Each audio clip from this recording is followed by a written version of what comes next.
Hello, everybody. Oh, maybe that's a little low. I hope you're all doing well today. Uh, in a weird replay of what I said last week, we are having thunderstorms. It's not, there's not a big storm warning, it just says rain. So I'm not anticipating any problems with my internet, but I just thought I would mention in case. We do get occasional power outages, but it's not super frequent. I mean, they're pretty used to thunderstorms around here, so I guess they figured it out. I see Quindy and Valander. I don't know who else is here yet, but that suggests that you can hear and see me. I forgot to check on that like I usually do because maybe I haven't been having too many technical problems lately. So I did take my cough syrup, but it was like 2 seconds ago. Green users McGuiler, so it may take a minute to kick in, and I apologize for that. I think it's grass pollen season is what the problem is. So fun times for me.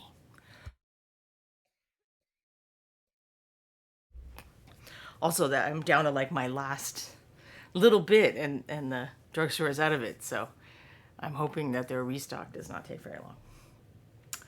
All right, so what are we going to do today? Let's find out.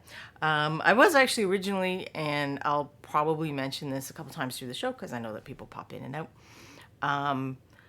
I had a viewer slash reader request for information on how do you pack for a convention in terms of hobby stuff. So last year, if you've been watching that long, you may remember that we did an episode about how to transport your miniatures. And I meant to go look up what number that was on YouTube, but it's also on my blog, and then the blog links to the video, and the blog also links to some of the solutions you can buy. So different kinds of cases you can buy to transport your miniatures, and the pros and cons of using like pluck foam or foam that has specific shapes, or other solutions like if you've been to conventions and you've seen especially a lot of the instructors will have these cases where you attach the figure to a shelf so that nothing's touching it. So I think there's links to some of those as well. I discussed bubble wrap because my favorite solution is actually, if I can, it depends on the shape of the figure and which part of it is fragile. I like to just wrap things in bubble wrap and stick them in hard pencil cases, which are on sale at the store right now, I noticed, because it is back to school time. So I just get those, they're about this deep and, approximately the length of a pencil, weirdly.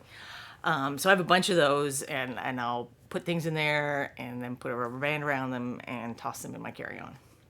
Because I do like to carry my very nice miniatures with me in my carry-on. But that's kind of a topic for next time. But I'm mentioning that because I'd like to know if you have any questions about how to pack to go to a convention where you might be attending classes, a workshop. I think this information also applies if you do a regular thing like at your paint store once a month. You have something like a paint hobby meetup. If you are someone who runs something like that or runs a paint and take for a local convention periodically, something like that. So I want to kind of cover how do you pack hobby supplies? Are there any special considerations if you're flying, which there most certainly are? And then also one of the most common questions that people like me get is, if I could only have 12 or 18 or 22 paints, what should those be? And I'm going to take a preliminary stab at that question, which I've typically avoided because I don't paint that way. I don't paint with a very small set of paints. I can, I just mostly don't. You've seen the wall, probably, the wall of paint. And I use the wall of paint. That's why there is a wall of paint, because if I don't have to mix something, I don't want to mix it. But certainly, if you're traveling somewhere, you cannot bring 800 paints with you. Even if you have a car, that's probably not practical. So I'm definitely going to make like a Reaper specific suggestion list, but I may also try to go through some of the other brands I have and do samples. We might do the samples on the show next week so that you can just see the colors and find your closest approximate one in your collection. So please let me know in the chat here, in a DM later, on Facebook, on Reaper forums. Not so much on Discord because I'm going to forget to check that probably, but anywhere you might like, if you come up with a question of what do you need to pack hobby-wise to attend a convention where there's open painting, or if you're taking painting classes, or if you're going to a workshop, anything along those lines. And if you have any experiences to share, because, you know, my experiences, I've been going to conventions and packing for them for 15 or 18 years or something like that. But I certainly have not had all of the experiences. So I would welcome other people's input, things to do at the airport, things not to do at the airport, stuff like that. So I was initially going to try and take a stab at that today. Like, I've started to write the blog post and collect my thoughts and stuff. And I was sitting there working out this morning, trying to work out a run sheet essentially for the show. And I kind of felt like I wasn't quite there yet, that I'd rather put it off a week and do a good episode than, try to wing it right now. It will also give me time to collect various tools and storage solutions and stuff that I use for on the road, so that I can show those on the show. So that's for next week. For this week, I'm going to stick with working on these zombies. So, maybe I switched my view too soon. So, as most of you know, it's called Beyond the Kit here because I am the author of the Reaper Learn to Paint kits, but a new edition, like a new branch sort of these are these quick paints. And they're not exactly the same as the original Learn to Paint kits. They don't have they don't explain to you what dry brushing is. They don't explain to you what washes are. They give you the ratios to mix those things to make the figures look like mine do. But it doesn't go into a lot of instructional detail. So if you want the instructional detail, stick with Core Skills and Layer Up. But if you'd like some more color ideas, or you just want to get a bit of a deal on a paint mini brush package of stuff, these are available. So this one is the newest release, which is Learn to Paint Zombies. And also in the set are kobolds and goblins. So goblins came up first, then kobolds. And I'd been meaning to do a show, but those are both smaller figures, and the camera is what the camera is. So I thought that the zombies would be a good one. They also give us more stuff to talk about in terms of the beyond part, where you're getting, I don't know, special features, extra tips, stuff like that. So these are the ones that I painted for Ron. So we will not be touching these because they belong to Ron. I just haven't brought them to him yet. And they have little letters on the bottom because I did 2 of them with dry brushing and 2 of them with layering. And I plan to do the same with these. Let's see. I guess we'll do the same. Maybe I should swap the figures. I don't know. But I guess it'd be interesting to see, to have these look as close as possible to the ones that we can't touch, because we can't touch the ones that I'll be working on. So I'll just stick with the guys on the left for layering. So, and Quindy's popped the link in the chat, and I believe that link also has the quick paints. So it'll have the original Learn to Paint kits, the expansion paint sets for each of those with the additional colors that you need if you kind of like want a well-rounded color set, and then these new colors. And I mentioned last week I try not to duplicate colors, but this is becoming the impossible dream. All right, let me swap out for the one I don't mind if I get more paint on. And I don't know if you can hear the rain even. I'm not sure the mic would pick it up, but there's some pretty good rain coming down right now. If you like thunderstorms, East Tennessee is a great place to live. But one of the reasons I was a minute or two late is because so one of my cats does not like thunderstorms, shocking. So I make him this little cave when it's raining. I get this extra blanket and I put it over the side of the bed so he can go in there and wrap himself up in it, because he seems to like to do that. It sort of started by accident. So I was like, oh, well, it's thundering more than I thought it was going to. I'll go make Corbin the cave real quick. Not Kevin. Kevin's my husband. He does not need a thunderstorm hiding cave. He's also well used to this stuff. So last week we did, zoom back out a little. So we did step 1 base coat and step 2 washes. And so here they look very dark because they've had dark washes over them. So most of the washes were black, other than this this color that's on a couple of them.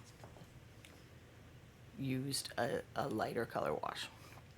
So they look very dark right now, and that's what we're about to fix with the third step, which is dry brushing, starting with the original base coat color. Wendy says we're having daily thunderstorms lately. I don't mind them since they keep the temperature down, but they do give me headaches, so maybe I need a thunderstorm hiding cave. I think that maybe you need to get your nice comfy blankie and make yourself a thunderstorm hiding cave. Not Thunderstone, which is a game. It's a good game. So I think I will start with the skin. And in the kit, I have to paint everything, each step, for all the areas at the same time to be able to take the photograph. But as I recommend that you do, if you find it easier to not, to paint one section and then proceed to the next, go ahead and do that. So for these, I painted the skin, the clothing. Yeah, the skin and the clothing, but I haven't painted the hair. I haven't painted the belts because the belts are just going to get, when we do the dry brushing on things, the belts are just going to get dry brushed all over, so why do that? And then I hadn't painted the bases, but while I was waiting to hit the button to start things, I did put an initial coat on, but I fully expect that to get a little messed up at this stage, so I decided not to go nuts doing that. Now I kind of need somewhere to do my dry brushing. That's true. And what brush am I going to use? I might try the funky brush. That, again, I should make notes. Hey, Hobbies of Ash. I should make notes of the episode numbers, and then I don't do that. But we did some dry brush testing, and there are some episodes with that. So this is a round brush with a rounded tip. You can also find makeup brushes sometimes that do that. And that's kind of the hot new thing that the kids are using to dry brush. And I tried it out, and I actually liked it more than I expected. But certainly the classic flat brush, which I will probably also end up using. These are, well, this is a slightly older and a newer Reaper size 4. So I'm actually not going to use the Reaper size 4 yet, because this one is not worn out. But I think I did wear out my size 2. So I have a new, there's what it looks like when it's brand new. So I was talking about this discoloration with someone, and let's see if I have a white brush so you can see it anymore. So this is one of those makeup brushes in a slightly different shape, which would also be useful for dry brushing, I think. But you see how it's got like a slightly blue tinge? This one, no, I think I have used that, but it's got a slightly red tinge. Let me see if I can find one I haven't used at all. So this is what they look like out of the package. And I know you'll find the same thing if you have white Taklon brushes. Are we having a thunderstorm warning? No. For some reason, Walgreens is trying. Walgreens is probably calling to tell me that they don't have my syrup, which, like, they already emailed me and they already texted me. I think I know now that they don't have my syrup. I do not have a handy... How can I not have a white Taklon brush? That just seems impossibly weird. There's a very old white Taklon brush, and there's a slightly less old white Taklon brush. So these are white Taklon brushes that I have clearly used. As I mentioned, this one is pretty old. But this one, I'm betting the point would come back if I put it in water. So it still has a point. It's not super messed up. This color that you see down by the ferrule, that is a bit of a problem. That probably is pigment that is stuck in there that I should try to wash better. And one day I really will do the how do you take care of your brushes and more stuff about brushes. But this stuff is just discoloration. So there are certain pigments, and you will find blue is the most likely culprit, and blue is in your green paints usually. So this may happen with green paints that are what they call staining. So there's not actually like little chunks of pigment in there. It's just that good at staining stuff. If you use plastic palettes, you may also find that some of the paints, even if you scrub it off and you can't feel any more paint when it's clean, you have just a faint discoloration. Do I have a plastic palette? Let's find out. So yes, this is very clearly a used plastic palette. I don't think I have a brand new one. But yeah, you can kind of see, if the focus would allow, there's like a bit of a hint of green there. Now here, this is more paint. This is just that I didn't manage to scrub all the paint off. But just that faint discoloration thing, that is probably just phthalo colors. Phthalo colors are super bad for that. They're not the only colors that do it, but they are kind of very well renowned as staining colors. So I don't freak out about this. Brush soap often doesn't get it out. I just know it's a thing and I don't worry about it. Wow, that thunder you might be able to hear. So this, now that I'm thinking about it, is probably too big for their little faces. So I will go with the 4 and the 2 flats. They're sad little zombie faces. I know zombies are supposed to be scary, and often they are, but I think one of the things that makes them so fascinating to us as, villains and stuff, is that there's an element of pathos with them as well. So where I can, I like to try to brush down because the light is probably above the figures unless you've decided otherwise. And this way you will be concentrating the brightest highlights where they should go. Now, the trick, of course, is that you can't always, I'm having to push sideways to reach the neck, and I'm using the edge of the brush, not the flat part on the neck because it's a smaller area. So that's one way you can use a larger brush on a smaller area than you think you can if it's a flat brush. Obviously, those round brushes you cannot use the flat side of because there is no flat side.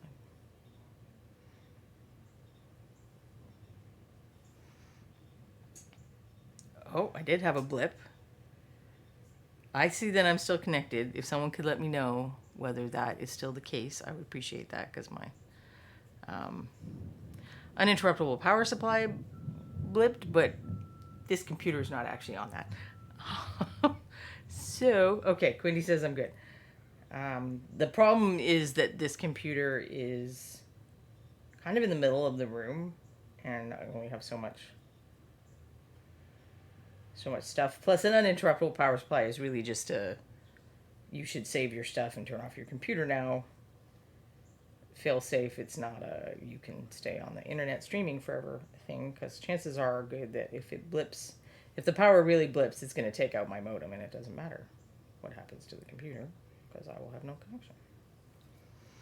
So you can see, I think, let's zoom in even more, that the hand bones that have been sculpted under the skin, because Bobby sculpted this as if the skin is, starting to contract and it's not, young and fleshy anymore. And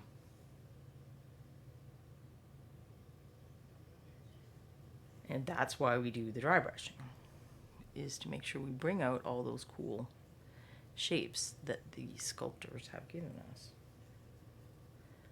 So you can't see it on screen, I don't think, but I am occasionally testing the dry brush on my hand, which I'm not necessarily advocating, but particularly with lighter colors, it can be the most useful way to do a quick test about whether you have too much stuff on your thing. And I think blue paper towel also works, and I think I have one. So if you have like blue shop towels and you dry brush a lot of light colors, it's worth having a few of those at your painting desk to use for checking your dry brush, the loading of your brush. And I may have to dig mine up because this shirt does have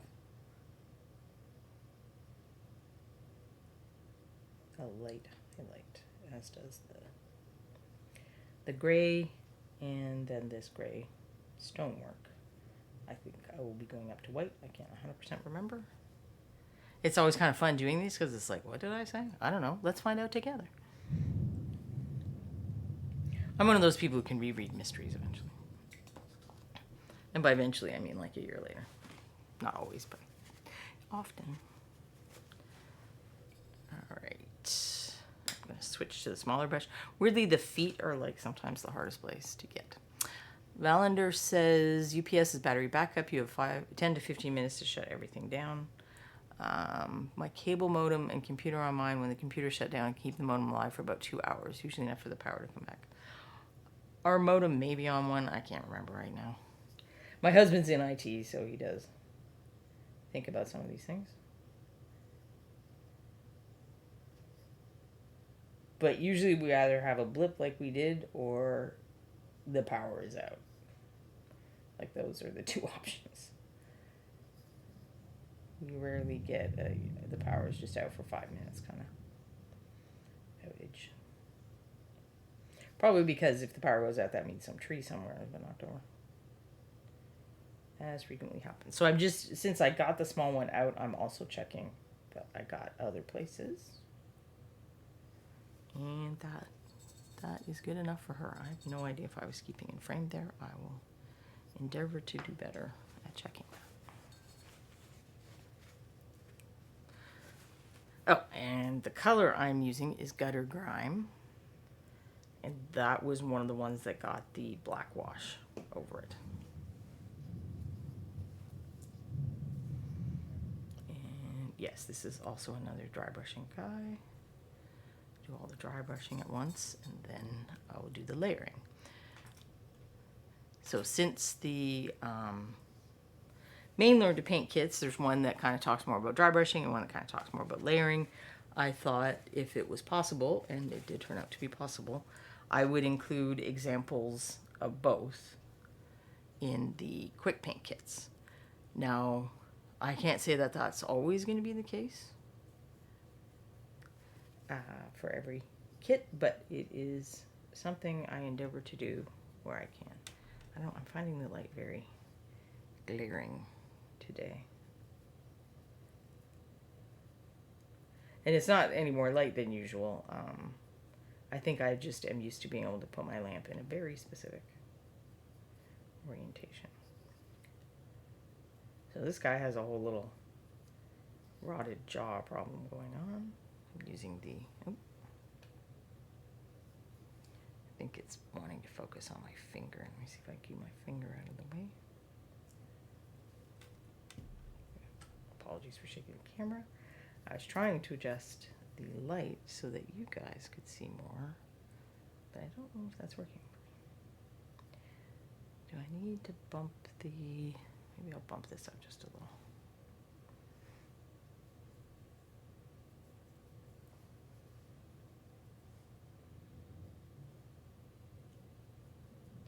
So yeah, I'm hoping that the storms defeat the heat a little, but typically it's been like, it's nice for a few hours after the storm, and then the next day the sweltering begins again.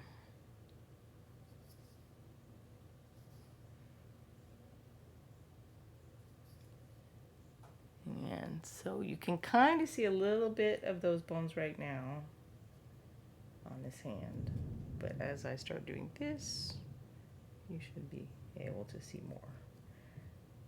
I had some prep problems with this hand, so don't judge the sculpt, judge the me.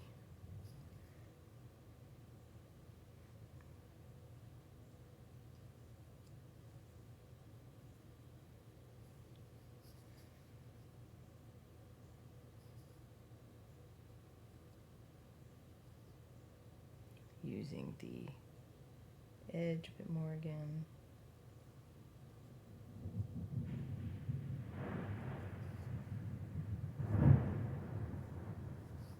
Okay, I'm kind of surprised the weather network has not been sending me messages of alarm. They seem to like to be very alarming, I think. Because this weather, I mean, yes, we're having more heat than everyone else, and I do think the world is experiencing climate disruption. I'm not saying that, but this has always been a region that gets a lot of thunderstorms. And unless there was a tornado like 10, 15 years ago, nobody would freak out about it. But now the weather app will send you all these like dire warnings and don't leave your house. Everything is terrible. And I think they really need to calm down about that. Alright, put him down for a minute. Because I'm trying to get all the green out of this brush, since we're going to layer the next two guys. The next things I paint will not be green. So there's my test if anyone hasn't seen it. I keep a paper towel handy and I pinch the dry brush between, and I'm still seeing quite a bit of green come off of that. I never think that there's room for my little scrubby thing when I'm streaming, so I took that off my table, and that makes this more tedious. But let's get the size 2 and work on his other foot.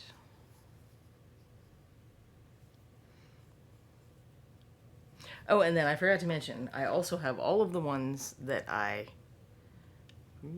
it's a genuine zombie horde, because these are all of the ones that I worked on to pick the colors and decide what color to paint who and stuff like that. So I also have those that we can have some fun with, finishing up and then seeing if we can improve them, or things you might do a little differently. I did a few things differently on the ones I'm working on here than I do in the actual set. The main difference is that in the set, the lady has a blue dress and then her mantle is gray. You can mix a nice purple really easily by just mixing the red and the blue in the set. So I did that. There's a space limitation of how much, how many variations and details I can put in things, and that, alas, did not make the cut. But I like that purple, and I thought it worked well for her, so I'm happy that I can do it on the show, and at least some people might know that they can do that. And I recommend, if you have a set of paints like that you get, or if you have the Learn to Paint kits, or if you picked out, these are the 12 colors that I'm painting this miniature, or just you have paint left on your palette at the end of your session, play around with mixing it, and you may see some surprising results. And I'll probably talk about that when I go through the,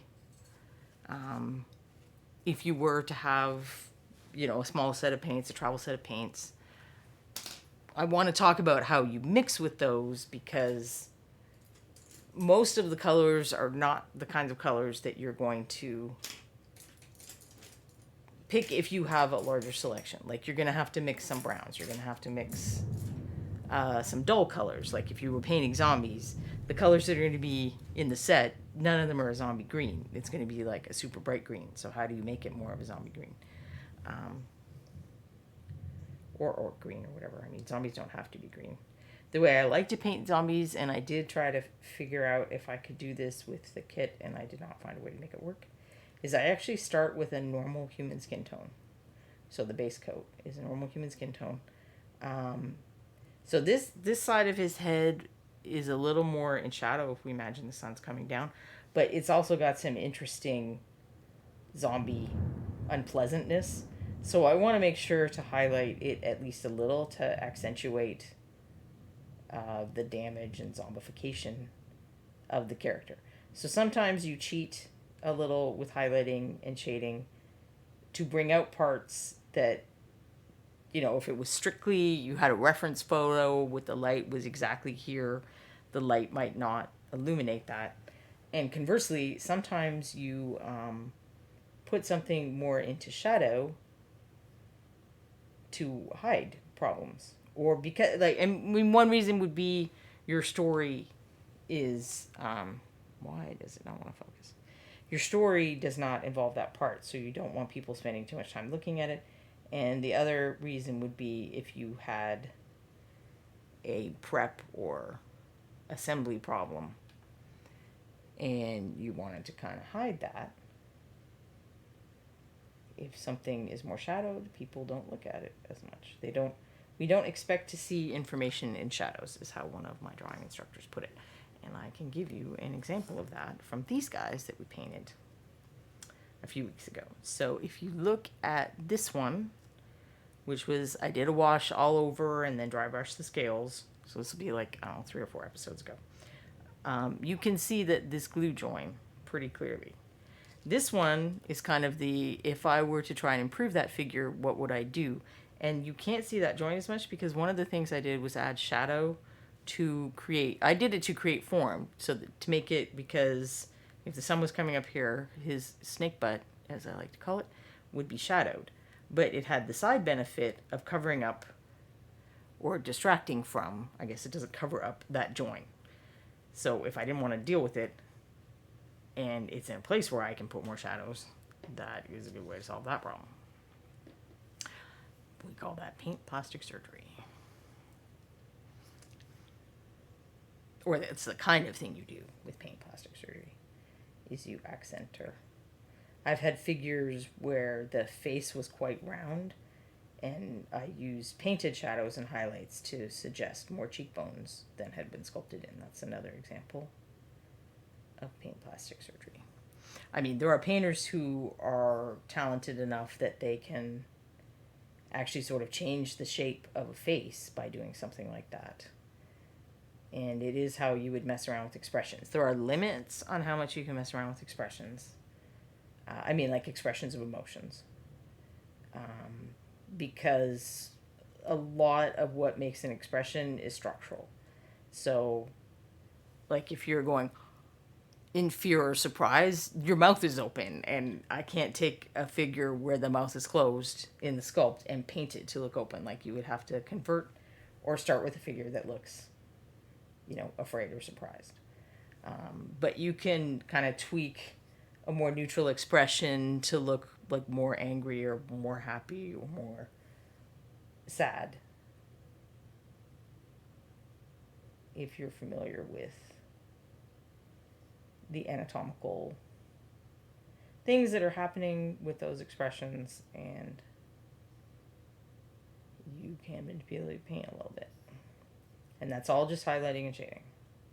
This is why we're always yelling at you about contrast and highlighting and shading, because you make things look 3D with it. You draw or move away interest with it. You tell us what the most interesting part of the figure to you is, what the story is of your figure, what the character.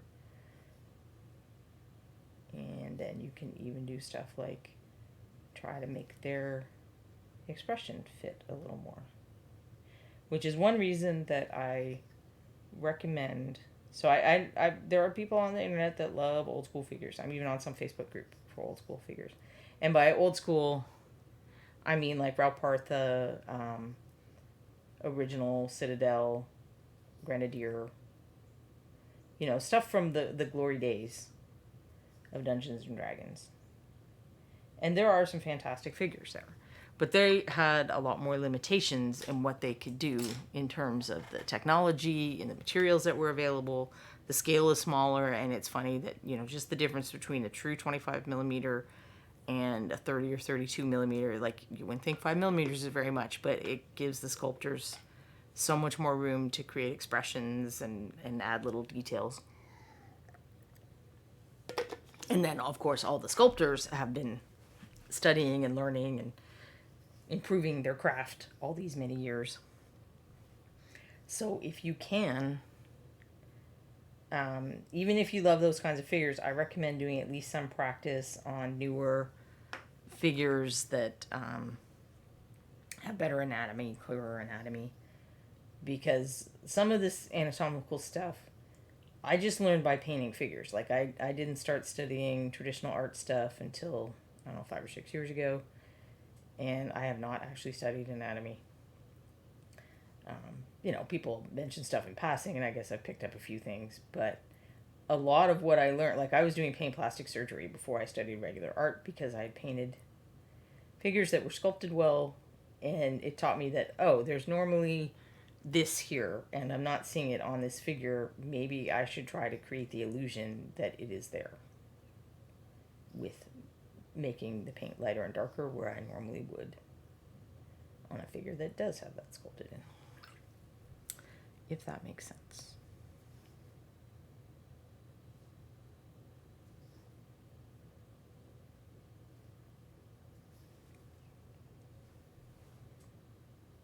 So this first color where you do the wash or you do shadow layers, this first layer is going to go over, whether it's dry brushing or layering, over the largest area of stuff. So it takes a minute. As you get lighter and lighter, it becomes quicker and quicker because you're putting it on small parts of the miniature.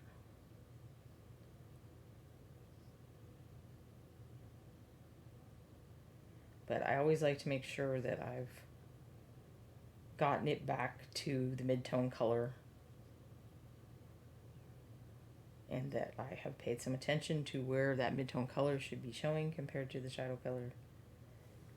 So I am fairly attentive at this stage, and I will do multiple coats if I feel like the paint isn't one that, some paints are more transparent than others, and this isn't pertinent just to, how many base coats do I have to paint on. It is also pertinent to how many layer things I have to put on. Or if you're thinning your paint to make your layers smoother, because that is certainly one of the main things that you can do if you're having, you're seeing the transition lines or it looks choppy and you don't like that. You may have to apply that thin color multiple times to build up the intensity of color where it should be on the parts where it should be full strength, while you're still keeping the edges softer. All right, so next I do. Well, I could do I'm gonna, instead of doing the reestablish base coat, which is step 3, on all the parts at the same time, I'm gonna follow through with the skin and then follow through with the clothes and stuff. So the first highlight, or dry brush, depending on how you want to do it, for the skin is 2 drops of this gutter grime, 1 drop of the Vampire Pallor, which is the lightest color in the set, so we're mixing all the highlights with that one. Has a little bit of green in it, so that works nicely for the zombie skin. And then because a color with this much white in it is a powerful color and it can go chalky, there is 1 drop of water added to this. But of course, if you prefer more transparent paint when you paint, certainly you should add more. But that is when people are having problems with highlights. I think that that's one of the main problems, is most light colors have a lot of white in them. And white is more opaque, so it's more likely to look streaky. These are fairly abrupt transitions. I mean, because I'm trying to keep the number of steps down, I would normally, if I were painting on my own recognizance, or I was trying to make a really nice smooth transition, I would probably have a color step in between here and here. Let's see what that would look like. I'm just going for visual. It doesn't matter what the ratios are. And you can see how powerful that white is because I wiped out the green pretty quickly. So I would probably have something like that in between, because I actually find for smoothness, this area is where you're going to notice the transitions most. And then you can, because this is applied in smaller areas, you can often back off a little. You can go up in sharper, more abrupt transitions as you get higher up in the highlights. But the kit doesn't do that, so we're going to show you what it looks like. I guess I could show you on one what it looks like if you do it with the middle part. Let's see, these 2 are my layer guys. So I'll do this one with the abrupt transition and this one with the in-between stage. So I'll start with the in-between stage.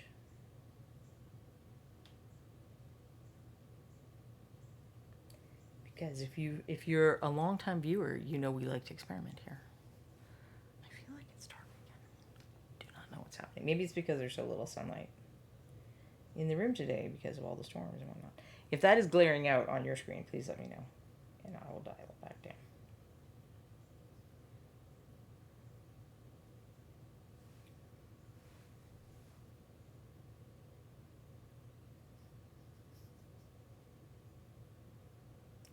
I'm also pulling up to where the highlight is. Is that where you pull the brush off of the miniature? So you're making a stroke where you're pulling the brush off of the miniature is where you deposit the most paint. There's some kind of physics thing that I do not know the name of. Something to do with properties of fluids, I'm guessing.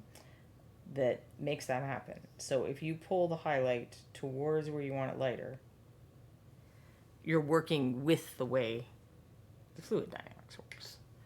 And your life will be slightly less frustrating. Is he in focus? No, because I keep touching the camera.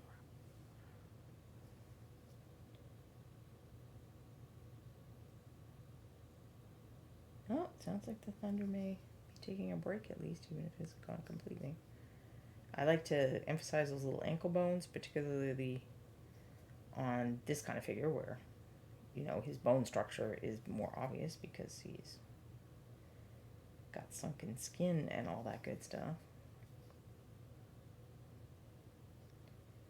Right, so that's with the transition. Then I will come in with the color that the kit has me mix. And I'm putting that in smaller spots. And maybe it does even need a little more water.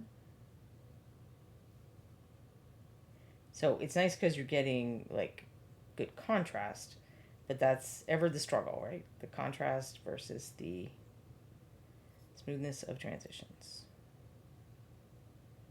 And I've now shared 2 of the secrets to trying to improve the smooth transitions, which is to add water or to make another step in between.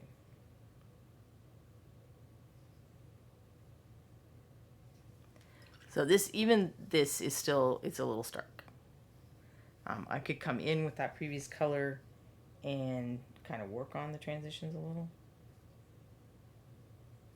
Is the other thing that I would do with intermediary mixes. I could also remember to highlight his feet.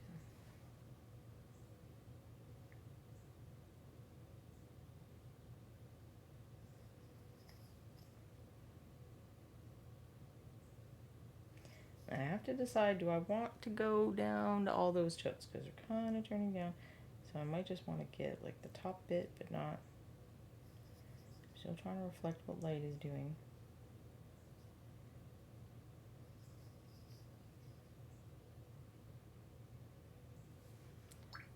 So I will do that thing again where I came back and smooth it out a little. So this would be kind of, you know, if we were going beyond the kit, that's something you could do. You could still be using the colors that I suggest in those, but make some judgments about, oh well, this is a pretty big hop. Maybe I need to mix something in between if I want to paint with layers. Even with dry brushing, it'll make your dry brushing look less chalky if you do it that way. So that's the guy with the intermediary step. I'm going to add just a tiny smidge more water. I think my vampire pallor drop may have been just a little bigger than my green drops. So this one, I'm going straight from the original base coat color.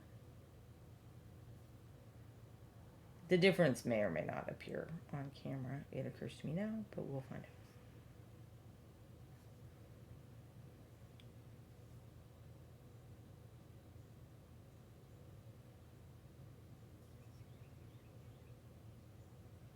I'm not going to go too much more down here. I'm going to do just a little because that section is so nice for showing the damage, but I definitely am not going to do the final highlight over there.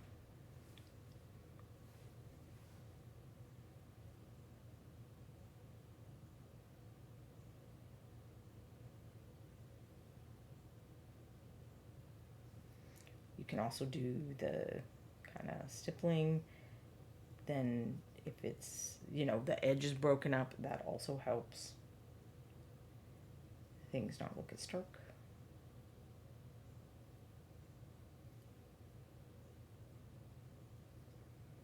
That's what that kind of thing is too. I'm making lots of little lines instead of one big line with a sharp edge.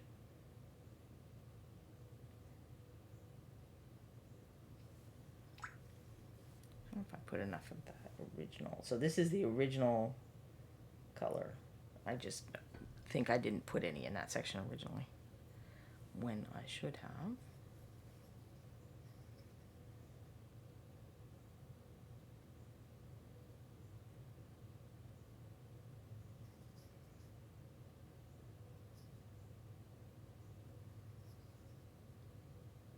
I'm trying to keep it on the top of the ball of the ankle, on the top of the ball of the ankle bone here. So this is the heel bone.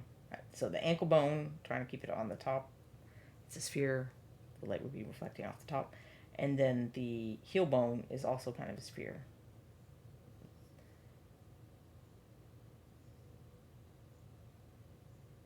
The Achilles tendon goes straight up and down, so that's what that one was. And like I said, you don't need to know anatomy. You don't need to know heel bones and Achilles ankles and any of that. You need to know it's a round shape. Light would be coming off the top, reflecting more on the top of the round shape. Like the shield, like how we did on the shield of this guy.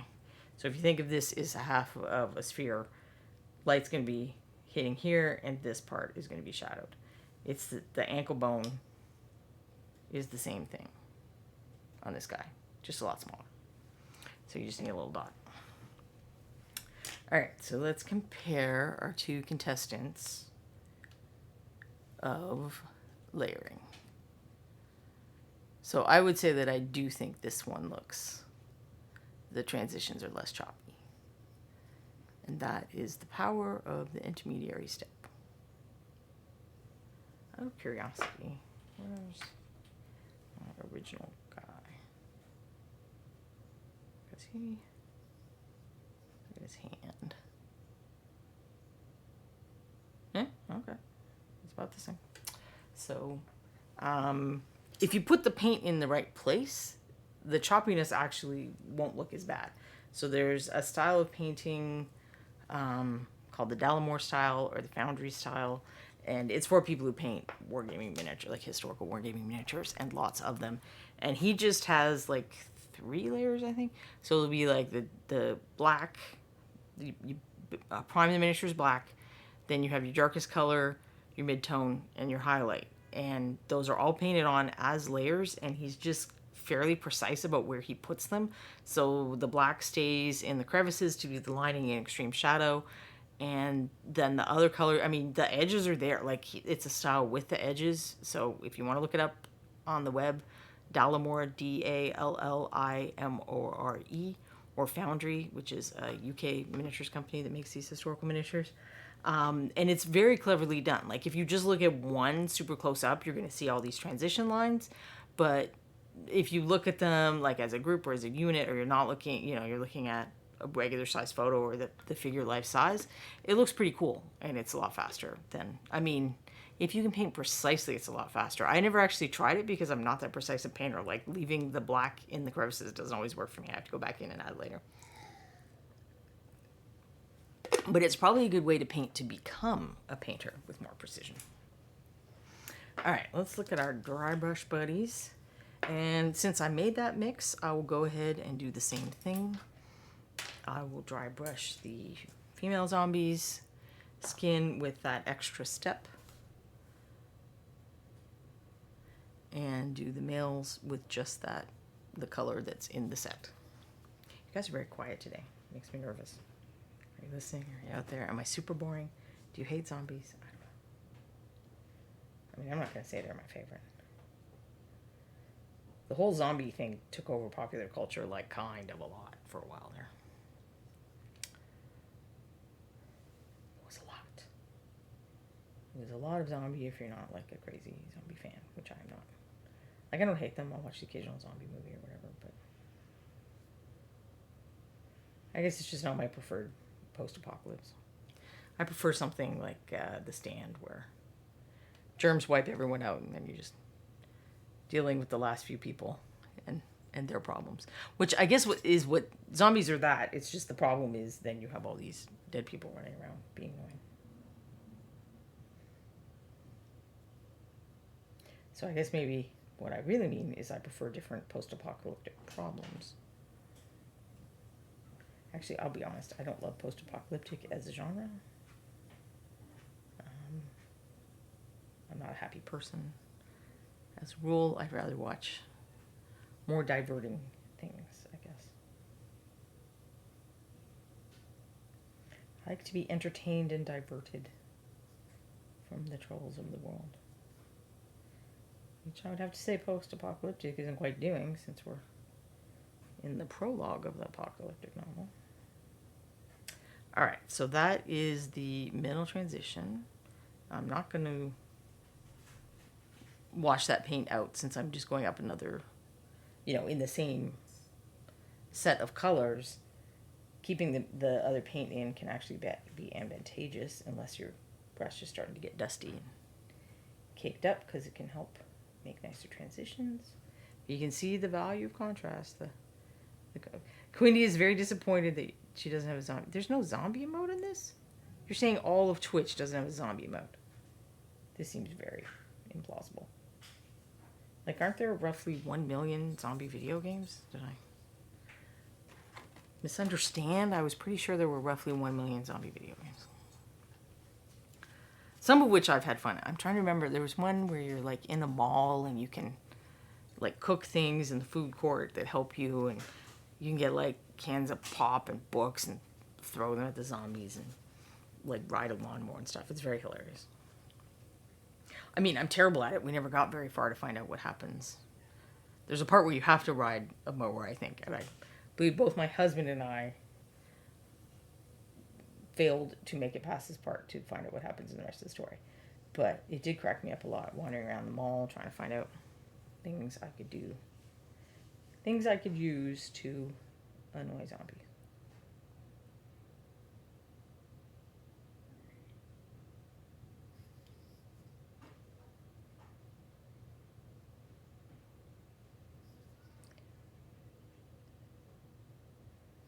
See that it is trying to go quicker. So there I went a little too far down.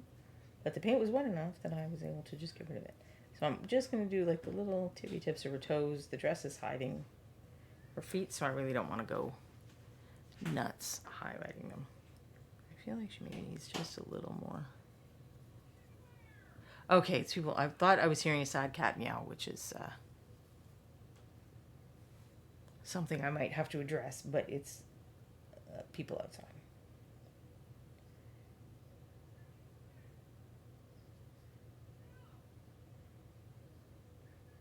So I just wanted to build up a little more. And you see that I'm focusing on this part of her face. I hope you can see that. I realize I'm not staying in the thing all the time. Because this part, so the sun is coming like this. That part is facing down. So other than getting a little bit of highlight on that cheekbone, I want to concentrate the light here. Quindy says, I'm sure other people's channels have zombie emotes, but I am not subscribed to whichever ones have them. But is also surprised that there is not a default Twitch one.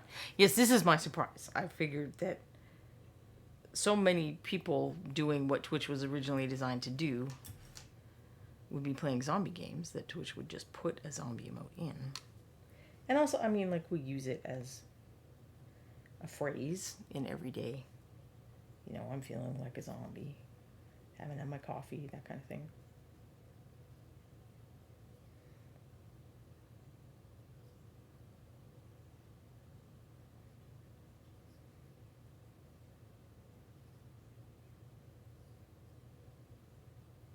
And his face is likewise tilted down. I do want to get some of this highlight on there, because his jaw is real messed up. Like, I think he's lost this part of his jaw in his zombie lifestyle, and that makes his face interesting and zombie-ish. So I want to kind of accent that a little, but I don't want to put too much light on that downturned area. So you can think about this kind of, the whole thing where I was talking about volumes and spheres and all that. You can think about that stuff with dry brushing and apply it to your tabletop wiki miniatures. And they'll look better than ones where people are just letting, the gravity of the crevices do all the work and not making choices like that. You're a little more limited when you're using dry brushing and washing. The washes in particular, I think, because then you really are at the mercy of gravity. And you can't do stuff like this. You have to do stuff like we talked about with the the Snake Men, where you are, where you go back in and put additional shadow if you need to.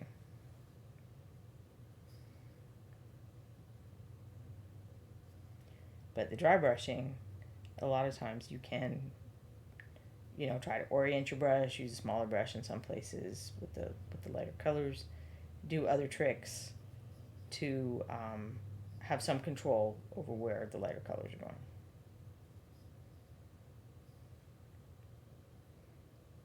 Like I'm using the side of the brush here a lot. All right, so now it's totally out of focus. Oh. I feel more like a creeper if I don't have caffeine. All right, let's compare. So this is the one that got the additional step in between. And if I look with my specs, I think she does look smoother.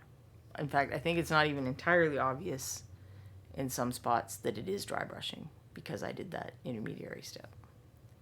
Now that said, I think these figures dry brush up really well, and in some ways I think the dry brush ones look better than the layer ones. Let's find Mr. Layer. This was the guy with the 2-stage layering. And he was he? Should I have made a note? Yes, I should have. Yeah, he was the one with the two. Yeah, he was the one with the 2-stage layering. So he's in a similar style. Similar paint. The same paint gradations as she is. And I would say this dry brushing guy probably looks better than the layering guy, which, did I ever think I would say this? No. And then this was the one that both of these just went straight up to the light color. And I still think that the dry brush version looks better. Now, I could paint a version of these with layering that would look better than the dry brushing, but it would probably take me more time. But we have one more highlight to go. Let's find out what it is. It is Final Highlight. Is 2 drops Vampire Pallor to 1 drop Gutter Grime to 1 drop water. So it flips the ratio a little, which is a good way to, kind of a default way to mix highlights and shadows. It won't work with every color. You always need to kind of check and test, but it,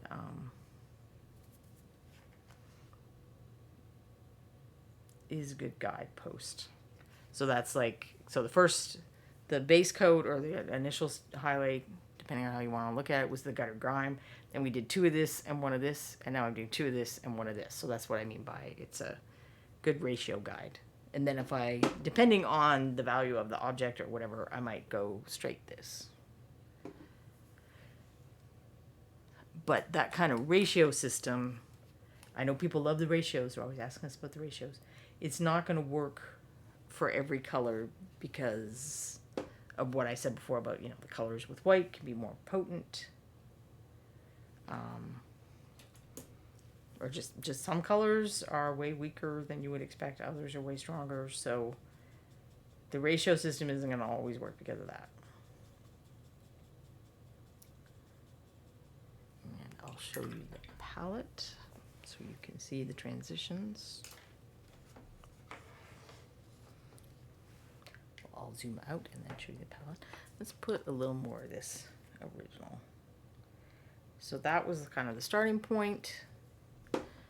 Then we mix this, then we mix this. And you can see that is quite an abrupt transition, and that's just one of the limitations I have with the kits like these is I can't, Medzik, I can't make a whole bunch of steps, and I can't make the mixes too complicated. Because they're supposed to be accessible to people who don't want to spend a lot of time and need things to be a little simplified.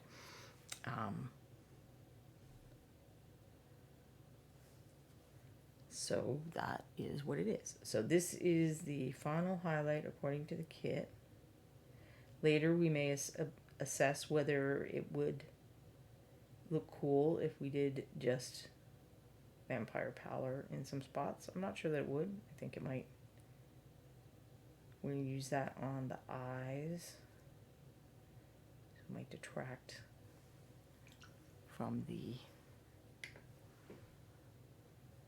power of seeing their eyes as lighter, but it is something to do. So I'm also going to concentrate this top highlight on their faces or kind of interesting focal point places, like maybe these hand bones that show through on some of them. The feet don't need a lot of this. The feet are not the main story of this miniature, and in fact, we don't want to draw a lot of attention there. So, I would, and this is what I was saying about how it starts getting quicker as you go up lighter and lighter in highlights, because he's done now. And that was way shorter than the first round. So now let's do that same thing on this guy. I don't even know if I can tell if the camera's in focus anymore. Focus. It loves to focus on my fingers. I know that.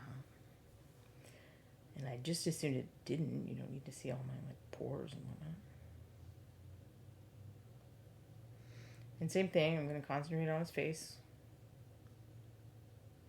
And also concentrating on putting this color only places where I put the previous color. Because otherwise you are going to get a really harsh transition. You have to work up with whether it's layering or dry brushing. You have to work up, or it's just going to look like you put really light paint on top of dark paint, because you did. So that is also one of the tricks with highlighting. And I feel like that foot being pushed back should not have highlights, so it's not gonna. And then mixing up my dry brushing people now. Those are my dry brushing people.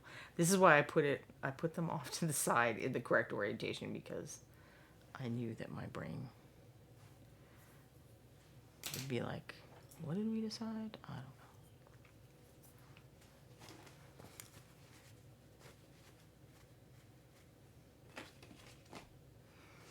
Just trying to make sure that my dry brush is mostly dry. And then here I'll have to try to be careful. First I want to be careful to make sure the brush load is correct and it's getting light enough that it is hard to see on the paper towel. So I might do my test on myself, and not much is coming off, so it's probably right. And I'm trying to do the same thing. This is where dry brushing gets a little harder to control, because like what I said about, you only want to put this color where you put the previous color so that it doesn't look stark. And I don't have as much control. I have some control. I was talking about that. You do have some control with dry brushing, and you should make use of that. But I don't have as much control, particularly with some shapes, some areas. It's just harder.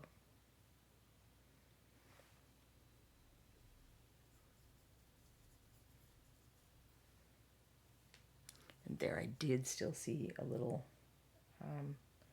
on the end of the brush when I did the skin test, which again, I do not recommend. I do think his foot, because it's so messed up and zombie-ish, is kind of part of his character, part of his story. So I am putting more of this bright color on that foot than I did on the others.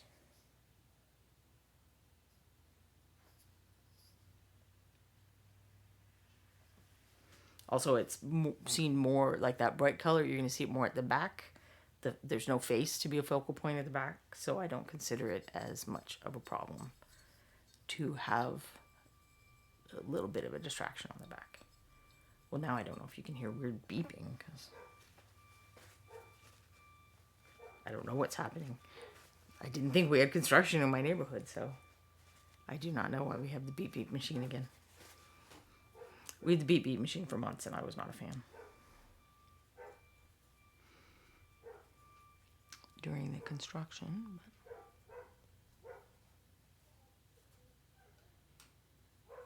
Maybe our neighbor is doing something. She's selling her house, so I guess it's possible that she's doing some kind of upgrade, because the amount that she's asking for her house is like crazy pants.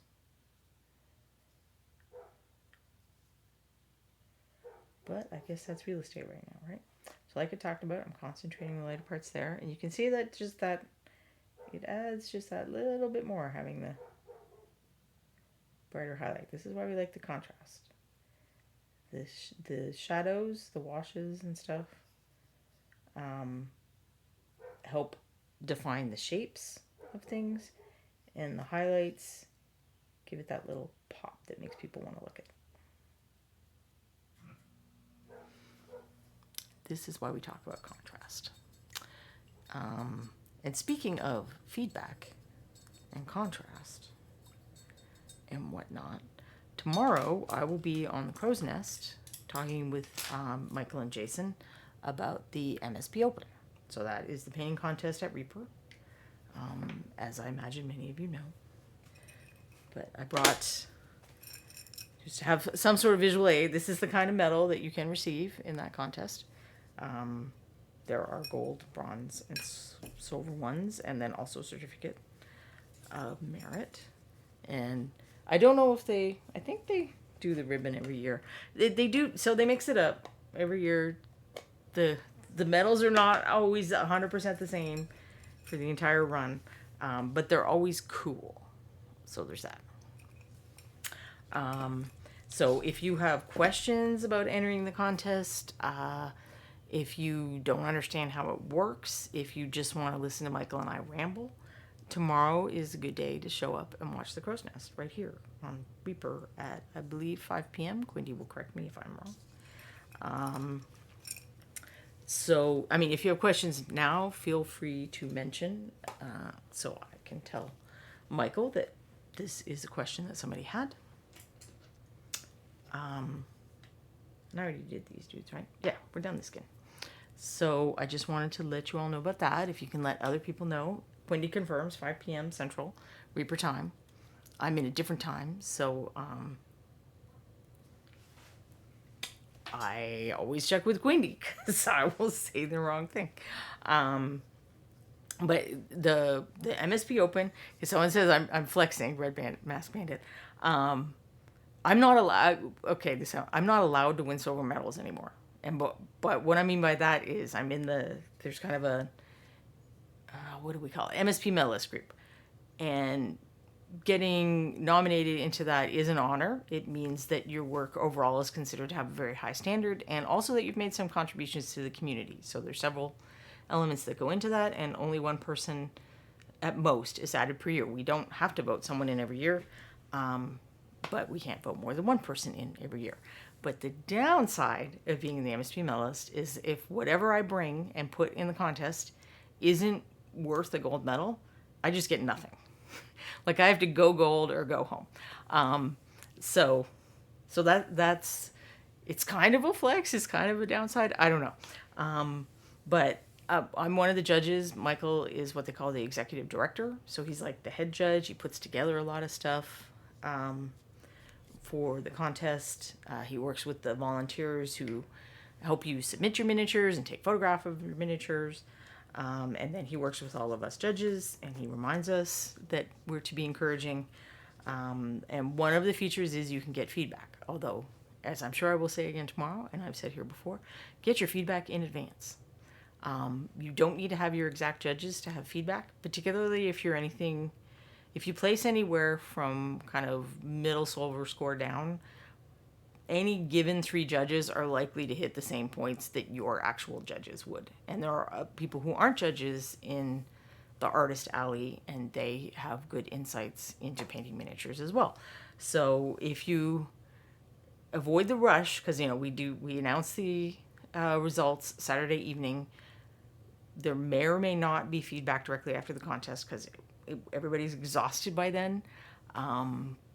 So if you know that you're going to be leaving early Sunday, or you don't want to try to fight the crowds, or you have classes or games or whatever, and you want to make sure that you get your feedback, do it in advance. If somebody comments on your miniature so much that they feel they couldn't fairly judge it, we have alternate judges who step in that situation. Also other situations. If, I don't judge my own miniature, so that's certainly a place where the alternate judges step in. If we feel there's a perception that we really like someone, or a perception that we really don't like someone, even if we personally feel we can be fair, if we feel the perception might be that we wouldn't be fair, we would also ask for the alternate judge. And in the rare situation that you actually couldn't be fair. Sometimes, you know, Anne might have someone that she gives personal coaching to as one of her Patreon tiers. She would not judge that person's miniature. She's been too involved in it. So that is another way that the alternate judges, one of the alternate judges would come in. All right, so I did the skin. Now I'm going to pick one of the colors of clothing. And that was what was kind of fun about these guys, is that they're mix and match for the colors of clothing. So the way the way I painted these ones, I switched up the lady just to demonstrate that you can switch the colors if you want. I switched somebody else too. Who else did I switch? This guy had a cream color shirt in the original, and I wanted to try what it would look like in a blue shirt. Pendrake is sharing some germ-based apocalypse. Oh, he's giving me a recommendation. The definitive OG germ-based apocalypse books is Earth Abides by George Stewart. It was written in 1949 and considered a classic. It's a sobering read. I might have to take a look at that. I have not actually watched the current Stand movie. I liked the miniseries from 1990 whatever so much that I question. Plus, I mean, it is dated. Like, even he tried to update the book, and then there were parts that it's like, well, it's the 80s, and clearly this was written in the 70s just by your attempts. So last week I mentioned having some mutant zombie dice, and I thought I actually remembered to bring those to show you guys. So I used to work in a game store, and we would get like the cubes with the 7 or whatever. I think they're usually 7. Wendy said, I tried to watch the new Stand. I don't recommend it. See, yeah, that's my concern. I'm like, it looks like they probably screwed that up. But I may still torture myself. I don't know. So I was looking at one of the cubes one day, and I guess I probably saw something like that. And I'm like, well, that doesn't look right. And I opened it, and this die very clearly is not right. I don't know what happened to it. But it's interesting, like, it made it through all the stages. Like, they did the numbering part, and they did the putting it through the polisher part without anyone noticing that it's not well.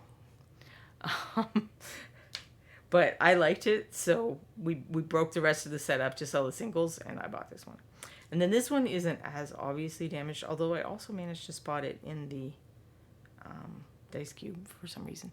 But there's like a dent or a ding there, and there's another one somewhere else. It's not a straight plane there. It's like bits got shaved off or something. So those are my little zombie D20s that obviously I do not use to game with. Because, well, I mean, this isn't, I mean, you know, maybe I should. This isn't terrible. I mean, you're rolling a 12, a 17, a 15, or a 10. But that would not be right. I know that RPG dice aren't necessarily the most accurate, but that's blatantly inaccurate. Well, thank you for subscribing 1AG0M0RPH. There's probably a way to say that I am not figuring out. And you're very welcome for the company advice. Thank you for Lagomorph. Oh, that makes sense. Do you lag a lot? I remember the olden days on... Oh, I just call them zombie dice because they're messed up. You know, he's all deformed like a zombie. It's the type of animal rabbits are. Oh, do you keep rabbits? Do you study rabbits? I feel like there's a story here, and I'm very curious. All right. I said we should do this light color next, I think. Which is True Drops Vampire Pallor and 1 Drop Griffin Golden Brown. Griffin Golden Brown. So this is the original colors that I painted that before we did the wash. Lagomorph has 2 wonderful pet bunnies, Leia and Noah. Oh, when I was a kid, one of our neighbors had like a big lop-eared bunny. Like, they put him on a halter out in the yard big. Like, he was like, I don't know, 20 pounds or something. And he was just so cool. And eventually they got a dog, and they decided to give away their bunny. I guess the dog was maybe being a little too rough with the bunny or something. I don't know. And I wanted that bunny so bad, but my parents, alas, would not agree. Later, my parents ended up with a bunny because they were out in a park and they saw what was clearly a pet rabbit. Because she kind of had like Siamese cat colors. So she had the points and that sort of color of fur. So clearly a pet rabbit that had been abandoned in the park, because I know that stupid people will do that. And my parents rescued her, and the first few nights, they were like, oh, doesn't somebody want a pet bunny? And then that was their bunny. And they had her for many years, and they just let her completely destroy the house if she felt like it. Like she was trying to chew a tunnel from the living room to the kitchen, I think. So she would run free a lot. They didn't think it was very nice to keep her in a cage. But she kept getting some kind of stones or something. And one of they'd operated successfully several times to deal with this problem, but the last time they attempted it, the operation was not successful, alas. But I have yet to have... I took care of her for like a week once, but I haven't had a pet bunny of my own. Now I have a cat who's a hunter, so I wouldn't have a pet bunny for a different reason. We have to stop him from hunting the bunnies. He is something at the hunting. Now, I don't think he can hunt. You said it was probably a Flemish giant. I don't think he could hunt a Flemish giant. Don't know that it'd stop him trying, though. They are like corgis. Ah, that's awesome. All right, I have found my blue paper towel because we're going to be dry brushing pretty light colors, and it's useful to have a blue, or like if you go somewhere and they have those brown paper towels in the restroom, like you can grab some of those. They also will work for testing lighter color dry brushing. Or your skin. But I mean, if you're pasty enough like I am, your skin isn't even always going to work because your skin's pretty pale. So I'm going to start unloading it on the textured paper towel that I normally use. And it's not so light now, but we are going to go up to the... I'll be using this color at the end, and that is a light color that will be hard to see on the light paper towel. It took me a long time to figure that out about the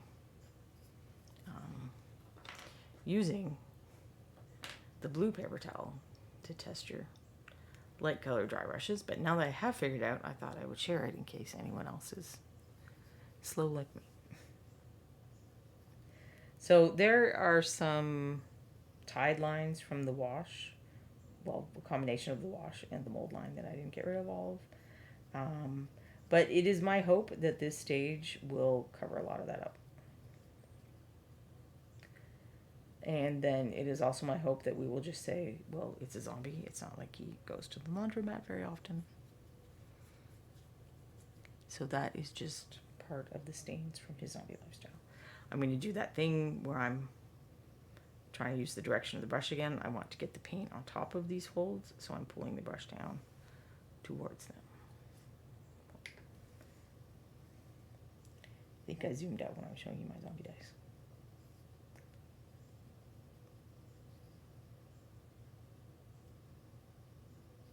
Well, now I think of it, I think there is actually a game called Zombie Dice.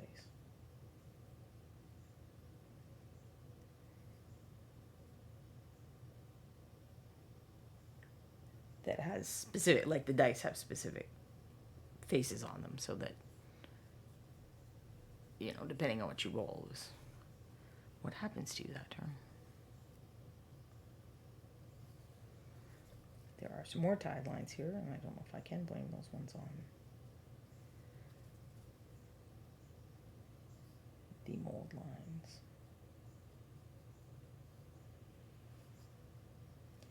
I'm trying to get kind of extra coats of this on those spots, but also because his shoulders are a place where more sun would be hitting. So you see how I'm kind of moving the orientation of the brush a lot. That's me trying to get lighter color where I want it, and also try to avoid getting stuff on the pants, since I painted several, though not all, of the colors in advance to do the wash on everything And that is the downside of that, is having to be more careful. And eventually you run out of places you haven't painted and have to be careful anyway, regardless of which paint application method you use.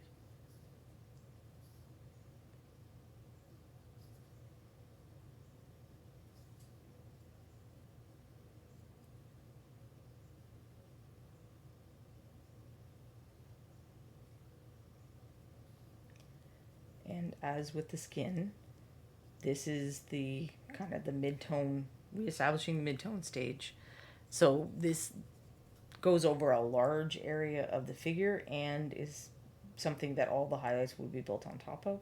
So I have to take some time here getting those colors back. But as we go lighter and lighter in color and smaller in area, it will go much faster. But this is the stage to spend some time on.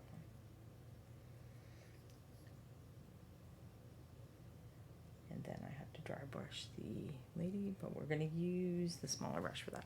So while I rinse out my brush, I can check on the rabbit conversation. Oh, see, I have to scroll back even.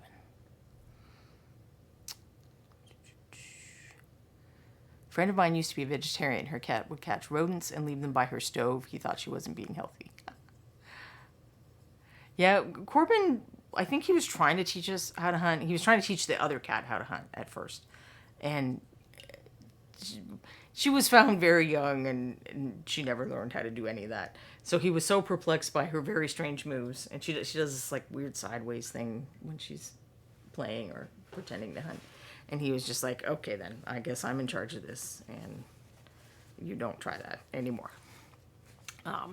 He often eats the things. He, like, not always, but he does often eat them. So I guess he figured we can take care of ourselves. The other cat I had that was a good hunter, she was definitely, she had been astray for like a few weeks or a month, and she was hunting for the food, and she was not giving me any presents or showing me how to do it. Valander says, my cats not only don't hunt, if they find a bug, the two of them will corner it, and then the third will race to come and get me and meow at me until I go in there and kill the bug for them. They don't have fun just chasing the bug. You should have fun chasing the bug. I used to be a vegetarian, actually. Which I will admit that my cats enjoyed it better when I was not. The cat I got when I was a vegetarian, which was the one that had been on the streets for a while, and she seemed very, very lazy. When she turned out to be like a totally amazing hunter, it was a big shock, because it was like, you seem really inept at life, but apparently if you're hungry, you are less inept. But I moved in with some roommates that weren't vegetarians, and she was just so happy about chicken.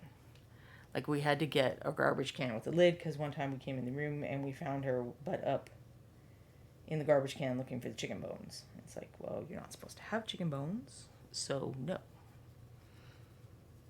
Another time my roommate got his dinner all ready, and he sat down to watch TV, and then he realized he forgot something. And he went in the kitchen, and he forgot that we had a very hungry cat. I'm not sure why he forgot, because we'd had the hungry cat for a while then. And he came back, and she was just like face down in his cheese noodles. And I thought it was interesting. It's like he had steak or something. But I think it was like she kind of played through the odds, and she's like, I'm not going to be able to eat very much of that, because it wasn't cut up or anything, before somebody catches me. But I can stuff a lot of these cheese noodles in my face, so I think I'm going to go with that.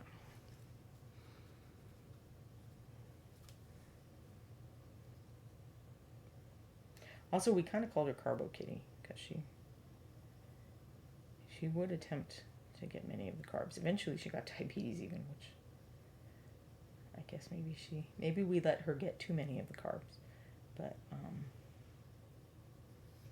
I was able to give her insulin shots. So she was fine until she then got kidney disease, which weirdly cleared up the diabetes. Cats have this thing, apparently, where they can get over diabetes. But then she had bigger problems.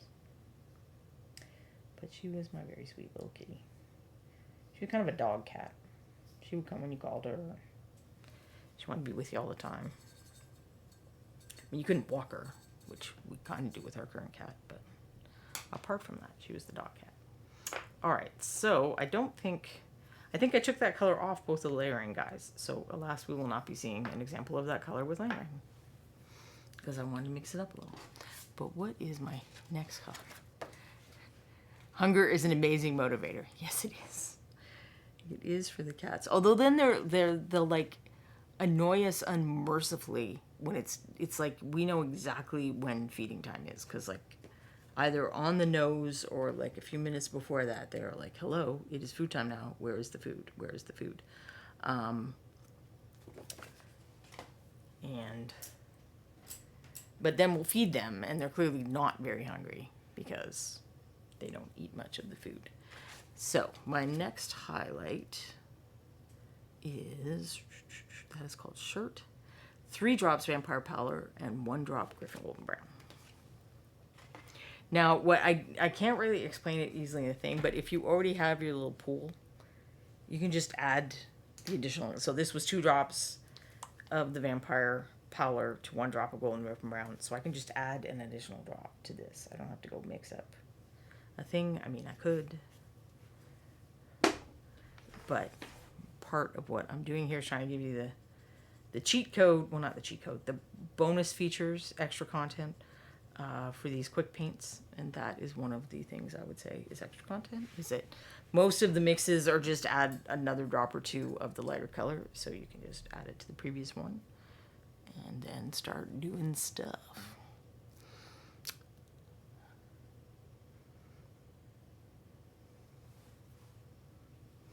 My cat, Zeke says, my cat likes to occasionally prove that he's a mighty hunter. That entails, well, me finding literally just the tails. We usually find the entrails. Either it's the whole thing because he doesn't want to eat it, or it's the entrails. I think occasionally he has, like, with lizards, which are like his absolute favorite thing, we'll often just find a little piece of lizard skin. But as far as I know, he eats the tails. A lot of the rodents he catches are voles or moles or other little guys that don't have tails. So that's partly why we don't find tails. But the last guy he got was actually just a few days ago. I was sitting at my computer, and the other cat was in her cat bed.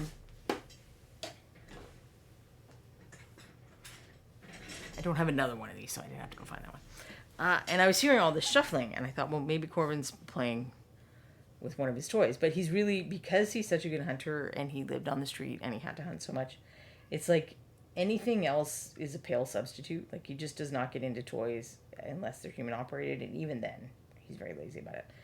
So it's like real prey or nothing is kind of his approach. So the playing went on long enough that like he will play with my hair ties, which normally I wouldn't give a cat hair ties, but he's demonstrated that he's not going to eat them.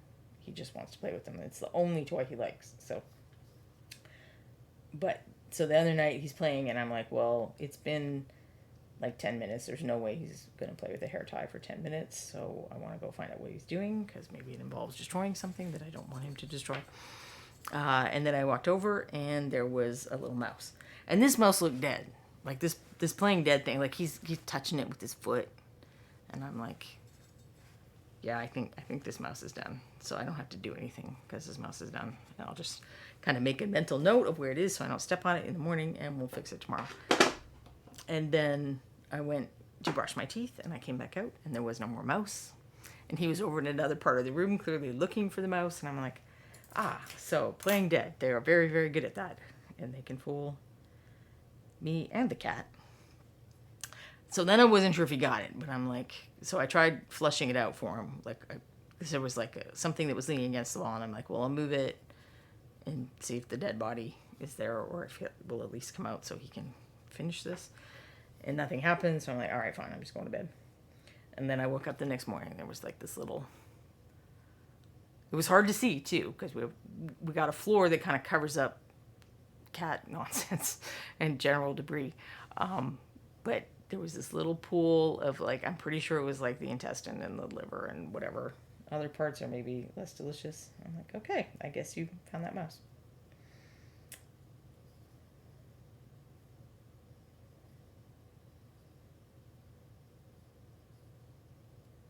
Yeah, this is the same cat that will whine at us that the wet food isn't as delicious as he hoped. It's like, well, is it more delicious than raw mouse? Apparently not. Apparently lizard is the best tasting thing in the world, because that's the pinnacle. He'll go nuts for lizard. Like, well, I'm just going to take your word for that, little buddy. I don't think I'm going to try it. See, now I think that it's too bright. Now we're starting to get the highlights on this lighter color. I feel like I have the camera set too bright.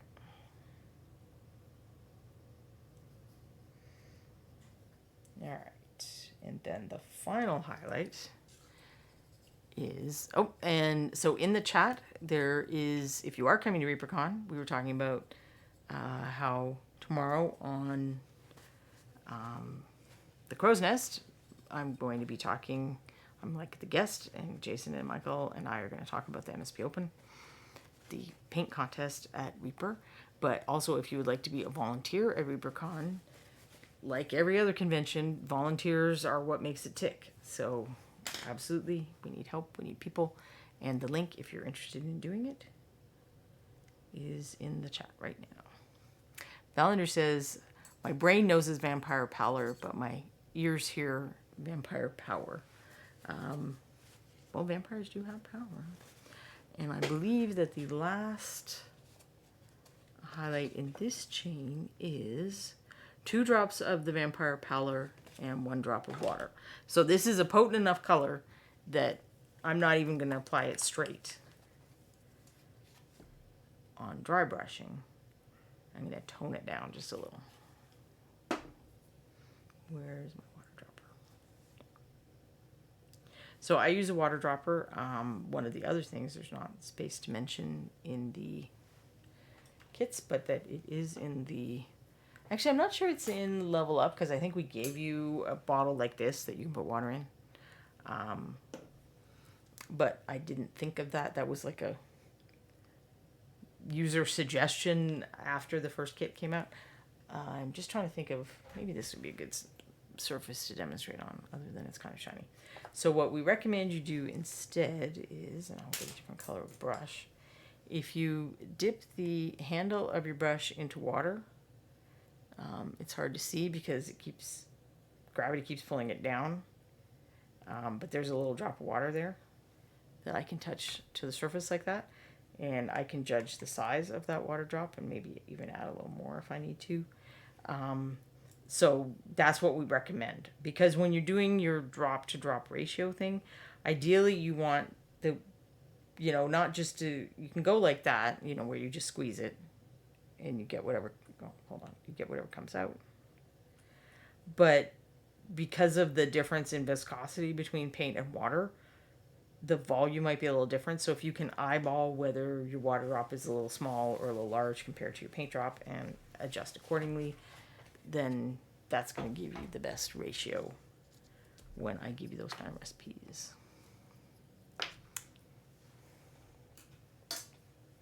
Kriniko has a cat that likes icing. Will dive first face into icing. I have a cat that now demands whipped cream.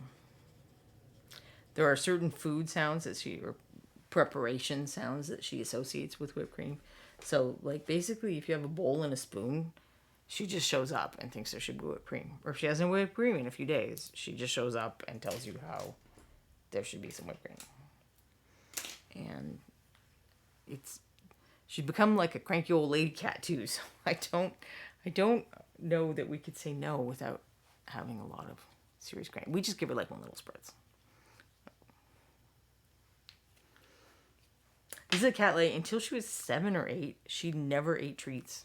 She just ate kibble, and that was food, and that was it. Like, she didn't care what food people had. She didn't care about cat treats. She didn't seem to even understand the concept of cat treats. And then one day she did, and I kind of figure she's like a retired ballet dancer. So she's allowed to have the ice cream now. Well, whipped cream in this case. So she gets the whipped cream.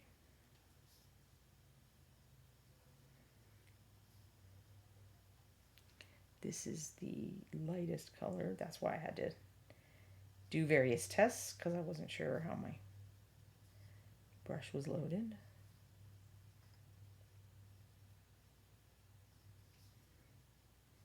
And these guys have the double whammy of being peasants and zombies, so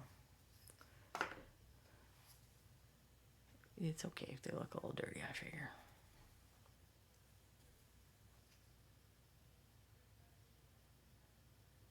Not that I think peasants necessarily all have super bland clothing. I was talking about that last week, how there are a lot of vegetable dyes that were accessible even to poor people. You didn't have to, not all dye materials are fancy things that you would have ordered from far away that only nobles could afford and whatnot. So we do not have to paint our peasants all in boring browns and grays and tans and whatnot.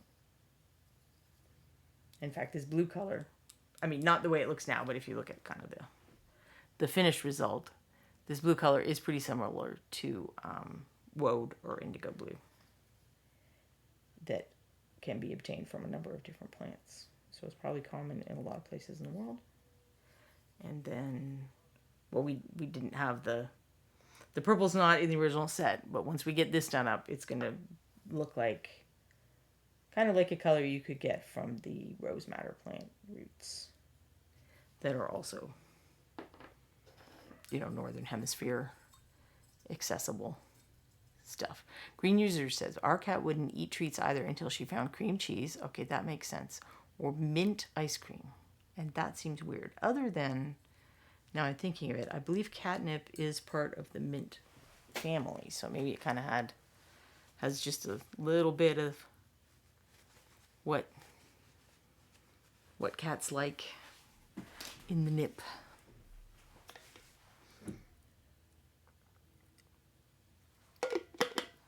Cream cheese does seem like something a cat would like. All right, what color is next? Why don't we do that blue that we're talking about so you can see what it looks like. So he has the blue shirt, and he's one of the layering people, and he has the blue pants, and he's one of the dry brush ones. And I believe that the base coat of the blue is just the blue, which is nice. Templar blue. It's a nice, kind of less saturated blue that I think does look a lot like the colors of wool and cloth and stuff that I was seeing people had dyed with woad online. Because there's all kinds of people that still do this stuff. Try to figure out how to recreate what people did back in the day. There are lost dyes too, so I've been collecting all this stuff because one day I'd like to write a blog post about how your peasants don't need to be super boring and what some period appropriate colors are. And there's a video about this dye master in Japan, and he gets colors out of plants that you just would not even believe how bright and saturated and gorgeous they are. And he even figured out there was a purple, it was a red or a purple that was something that they had historically, and then once chemical modern dyes were available, they stopped making it. And he kind of looked at historical sources and found this plant that was now becoming extinct, and he's working with these gardeners to maintain it to make this color. And it's just like, we don't give historical people enough credit for having a lot of the same tastes and ingenuity that we have now. People like color, and people were very ingenious about how they figured out how to get color out of plants and other materials. Because the one thing I think it was a different plant he was working with that makes this like really cool red dye. But it's like you have to harvest the plant in spring, but then you don't process the petals until winter because it works better with cold water. And then you soak it, but that isn't the cut. Like, that makes yellow, and they throw that out, and then they soak it again with like these cloths, and then you scrape it off of the cloths, and then you do something else, and then it's dye. Like, that's a lot of chain of events, but people figured it out. So a color like that no, a peasant would not be wearing that. And in fact, I think even what they use it for is to dye paper that's used in a specific religious rite at a local temple. But there are certainly colors that are accessible from plants that require a lot less effort than that. Mostly just boiling. And then a lot of things. Indigo, I think, doesn't. There's a few that don't require what they call a mordant, which is a substance that helps fix the color so it doesn't just wash out again.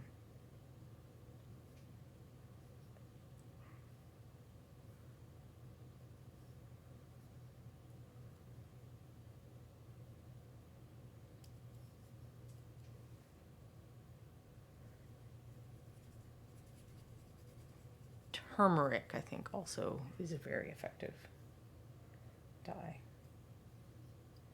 Like when I found some people that debunk these goofy little how-to videos that you'll see where they'll show easy way to make not cats, somebody said cats in the chat again, cakes and other things, like, melt these, put M&Ms in with your popcorn when you pop it and it'll turn into chocolate covered popcorn. And it will apparently not. So they're making viral videos that are fun to watch, but most of the tips don't actually work. So there are a number of channels that then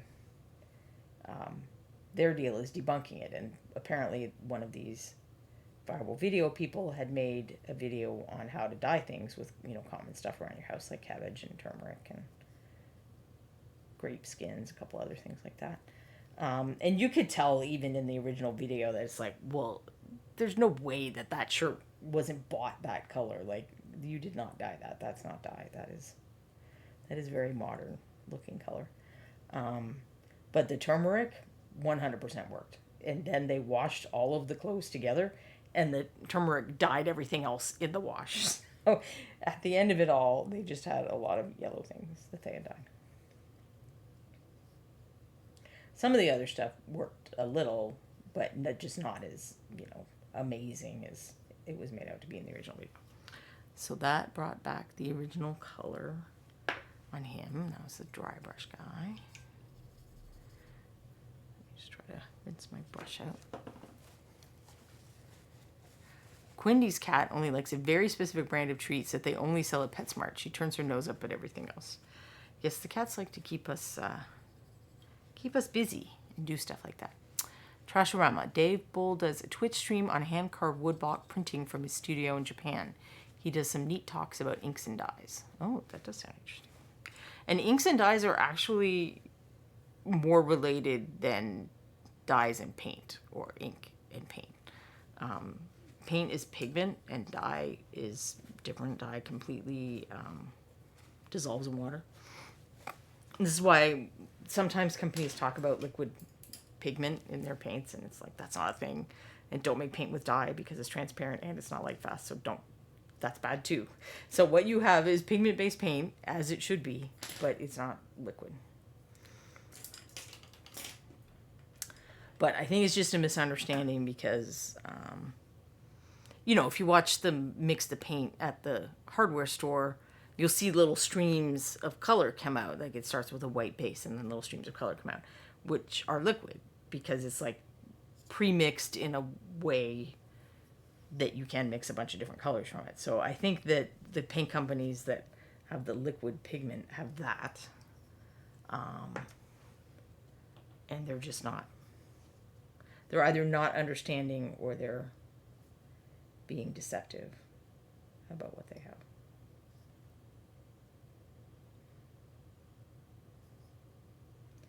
Because, Reaper's kind of a rare miniature company that they make their own paint. That is not that common. It's usually outsourced to people who are, making paint is their deal. Like Vallejo, making paint is their deal. They make lots of other paint too. They don't just make miniature paint. I think they make like animation cell paint and standard acrylic paint and all kinds of other stuff.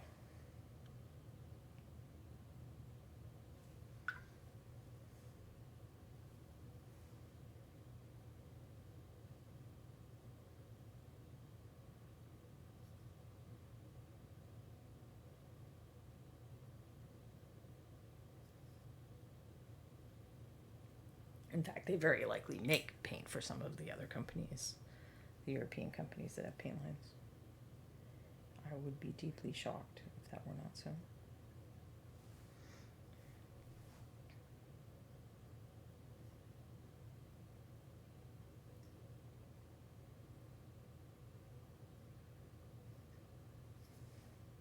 I think there's like a little hair or something stuck on the end of the brush.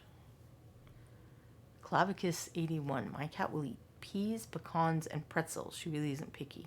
So her deal is it has to start with a P. I wonder if the pecans and pretzels are more that she likes salt than that she likes nuts. Because animals certainly do like salt. I mean, obviously people do too, or we wouldn't put in everything.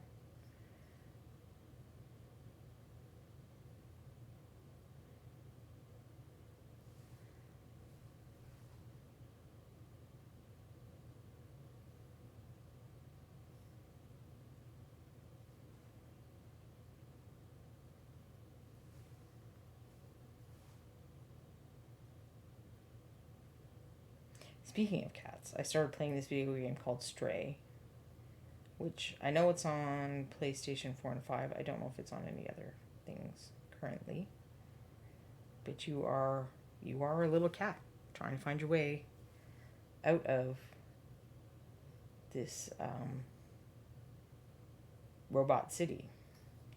And then you're also trying to learn why it's a robot city instead of a city full of people. So there's like a whole subtext deal there. But you are a very adorable little cat, and you have a meow button, and you can scratch things. You can drink out of pools of water, and you can take little naps in comfortable spots.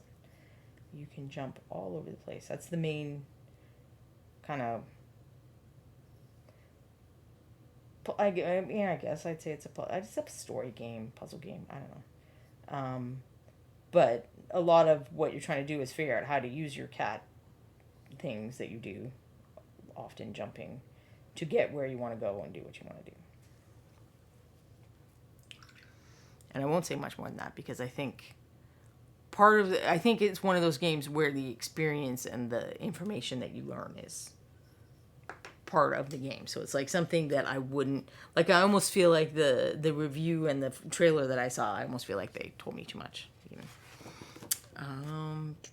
So that was reestablish the base coat on the blue. That was everybody that had blue, yes. Okay. Now the first highlight for the blue is, remember what color was the blue? Dress. 2 drops Templar blue with our old friend Vampire Power and or Pallor. You cannot pick your cat's color. You are like a specific cat.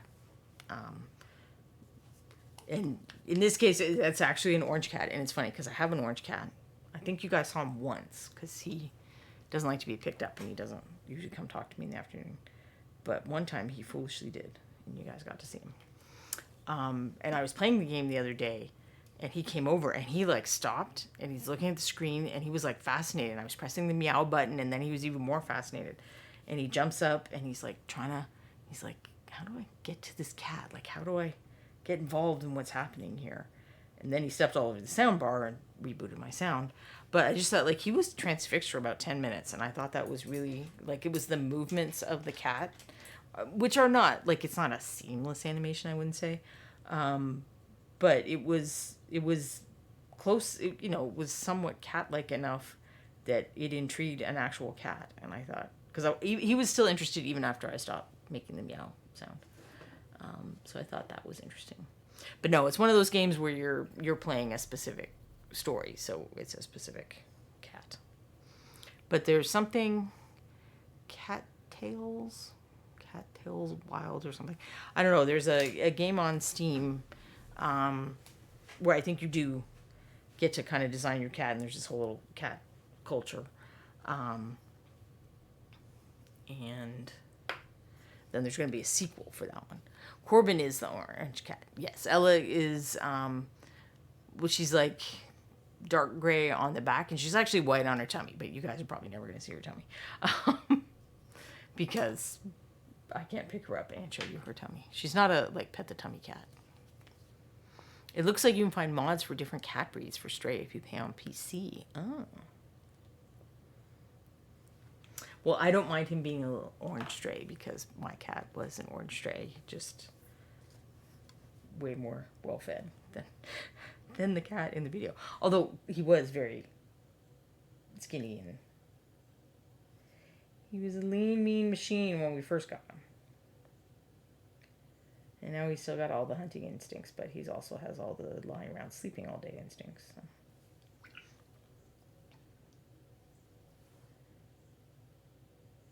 So this is another case where I would, if I were doing this myself, and even if I were following this kit and I started to get this result, I'd be like, well, we need a step in between. So it's like the green.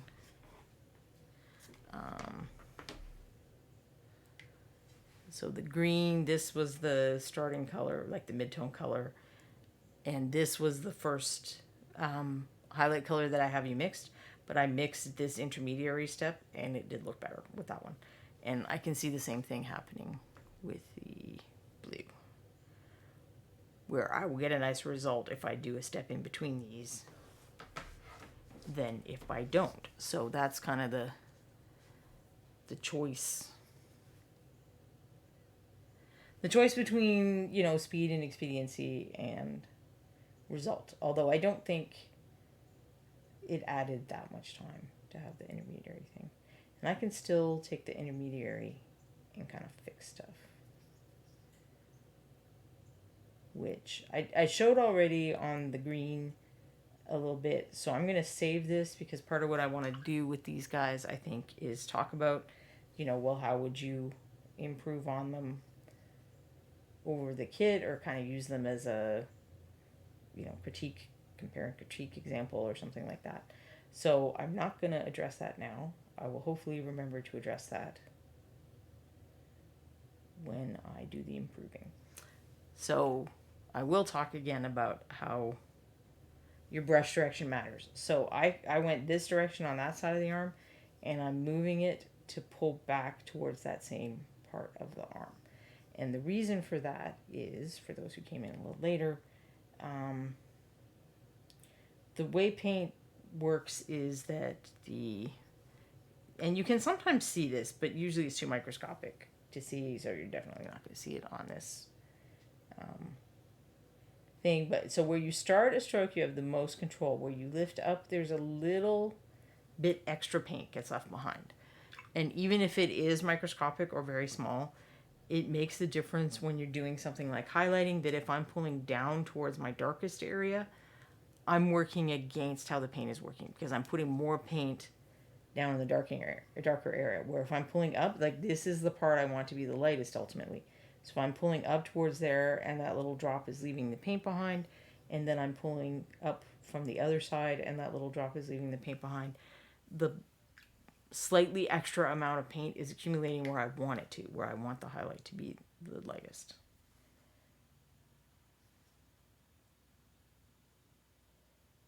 And that is especially important on, a shape like that, but also if you think of those cloaks with the big rolling folds that are one of the trickier things to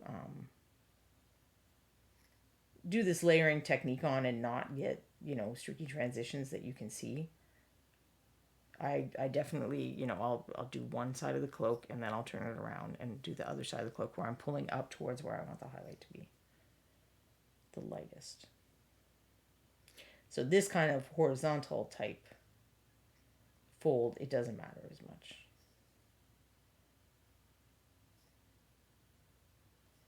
I should probably learn the types of folds. I believe there are 7 types of clothing folds. I'm sure that green users know, and that they make use of these folds in all their sculpts. But there's I can't remember any of the names, it turns out. But depending on where and how the fabric is being pulled or falling loose, it creates different types of folds. I'm also going to add, since I'm doing the highlight, or the one where I'm the layer 1 where I'm controlling things, I'm going to add a little bit extra light around the holes and stuff. The dry brushing should do some of that for me on the dry brush one. But even there, that's another kind of thing that we might look at when we're doing the revisions, is making sure we're accenting, you know, how I'm going to come back even with my base color. I might not do the up higher and just get some of these edges so that it kind of accents how worn his cloth is, because that's kind of, that's like part of the personality or the characteristic or the story of this figure, is that it's a zombie who has worn out stuff. So I want to use my paint choices to accentuate that. And this is the dry brush one. My watch is like a color test, block pattern test. Yeah, I have a few different bands. This one gets dirty a little easy, and then I have to scrub it, so I don't always wear this one. But I like this one in the summer, and also, I mean, it's a Pride one. I got it in June. Well, last June. They still sell it in June, though, I think. Maybe they still have it, but I like to wear a lighter watch band in summer and then a darker one in winter, because I don't know, weird. NASA puts those on the Mars rover so that the cameras can kind of, you know, do a camera check too. Hold on, did I put the... I did not do the original base color on this guy. So I will go up and actually just finish the highlight with this. Go through all the layering and then do all the dry brushing on the other guy. So what is our final blue color? 2 drops vampire pallor and 1 drop vampire pallor. 1 drop. 2 drops of the light one, 1 drop of the blue.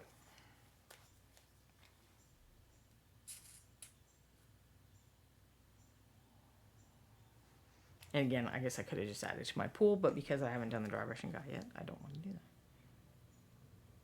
that. And I like, I know a lot of people are really stressed out about paint efficiency and not wasting their paint and stuff like that. I would rather have multiple mixes on my palette that I can use to go back and forth and fix things, like I was showing with the green on the skin when I did that intermediary mix. So I'd rather spend a little extra paint and have the flexibility of more easily fixing problems. But that is a personal choice. So this is quite a jump now, because this is a problem with doing the ratios thing. So that's the original color. I can get all of these on the camera at the same time if I do that. The original starting color, the first highlight, and now this final highlight. So that is another big jump that I might do an in-between mix if I were just making paint colors myself. Color calibration targets is what they call the color patterns on the Mars rovers. They also have gray tones to help with saturation. Gray tones help with value. And then also, I bet they have white because you white balance a camera. Usually. So I use I wonder if I can reach it. Hold on. I use this for taking photographs.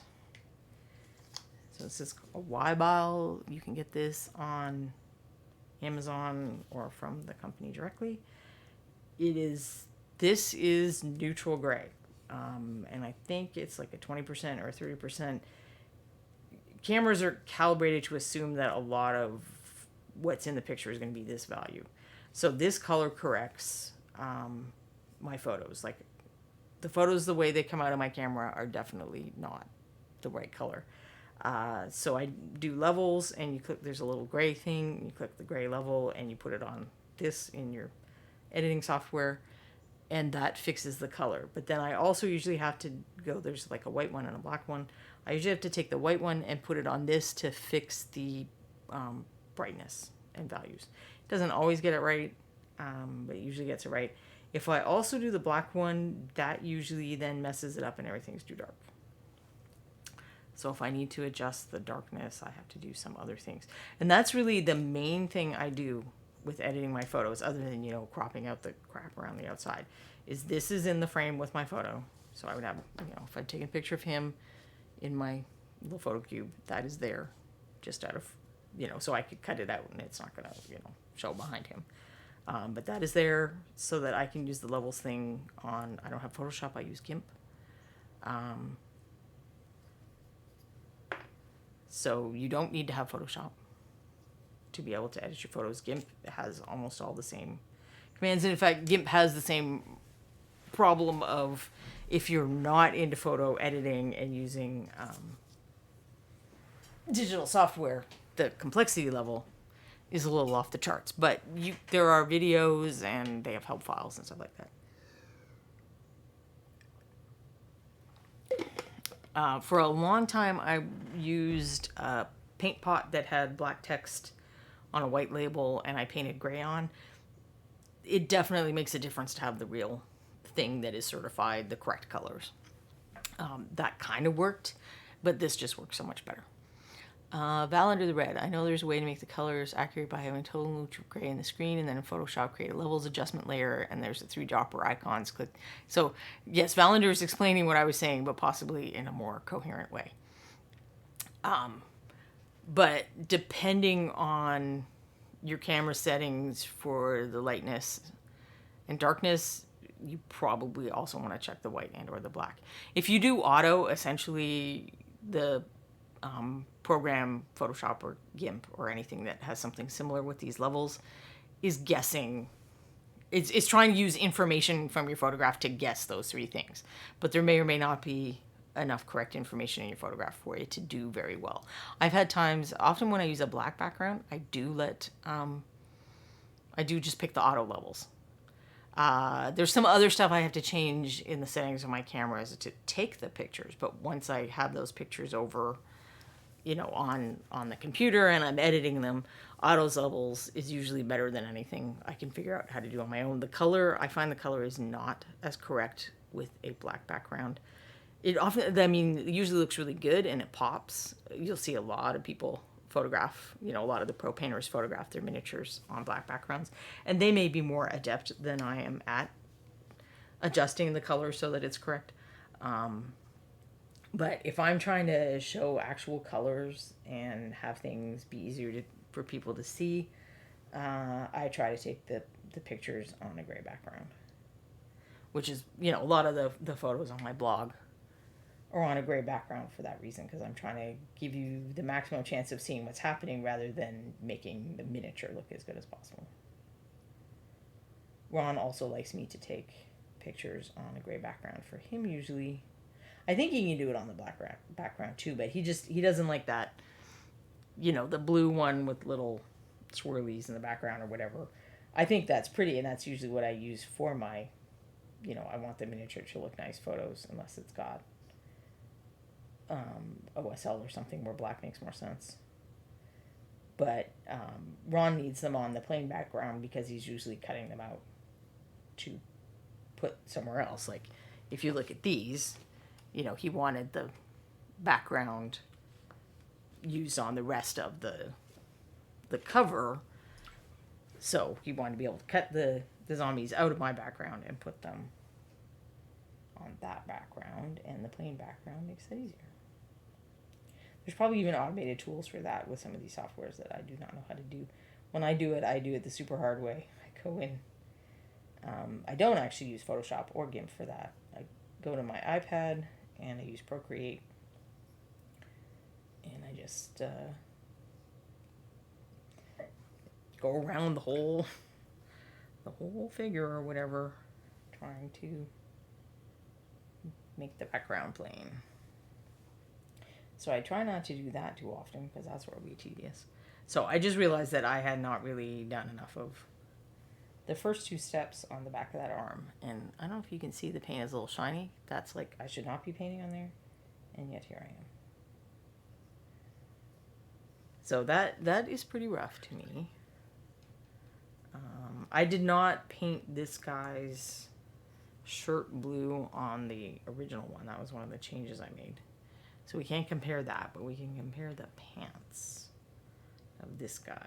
So I think maybe I just didn't use enough of the mid-tone and the first highlight on this guy. So even regardless of the transition stick, but you know what? I'm not going to touch them because part of this exercise is we're going to use these later to show if you had painted these at home or someone you know had painted these at home and wanted some advice, how would you make them look better or add a few things in addition to what I said on these instructions. That you see why I don't have a ton of space, so that's why I can't put all these tips I'm telling you guys in there because there's not enough space. And I see we're at 5 and I didn't quite, that's too bad. I'm sorry, I still didn't quite get through all of the colors. We didn't get to the purple or the brown or the gray even. But I guess it will be a continuing adventure to paint these guys. I hope it's not too boring for you. But so just to remind you, the before and after that I did on these. So this was kind of the before guy. I mean, I painted him on stream, and I painted the body of this one the same way. And then in a later episode, I showed you, well, how would you make this a little better? Like if you got feedback from say this was your contest entry in the MSP Open and you got this feedback and I wrote out the feedback, then how would you put some of that into practice? Because that's good to see, but a lot of us don't actually want to touch our figures for various reasons once we have had feedback at something like that. So I do it now and then so that you don't have to and you can get a visual example. Speaking of the MSP Open, tomorrow at 5 p.m. Central, Jason Wiebe, Michael Proctor, and I will be talking about the MSP Open. So if you have questions, show up there. If you can't show up, you feel free to send one of us the questions in advance and we'll try to answer that during the show, and then you'll be able to watch the VOD later and see the answer. I feel like there was one other thing I was going to tell you guys.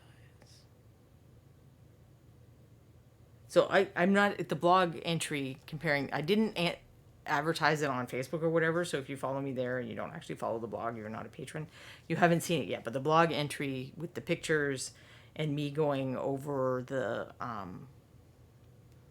critique points and what I was trying to address with them is now up. It ended up being part 1 because the issue of, we talked about how creating the form, how this is a cylinder and how you put the shadows in certain places to accentuate the fact that it's a cylinder.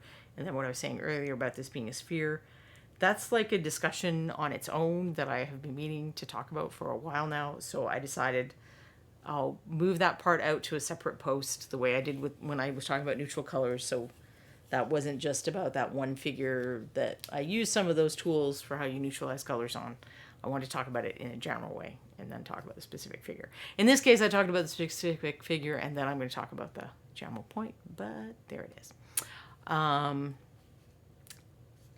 So that is up now. Pendrake's asking if this is the first crow's nest in a while.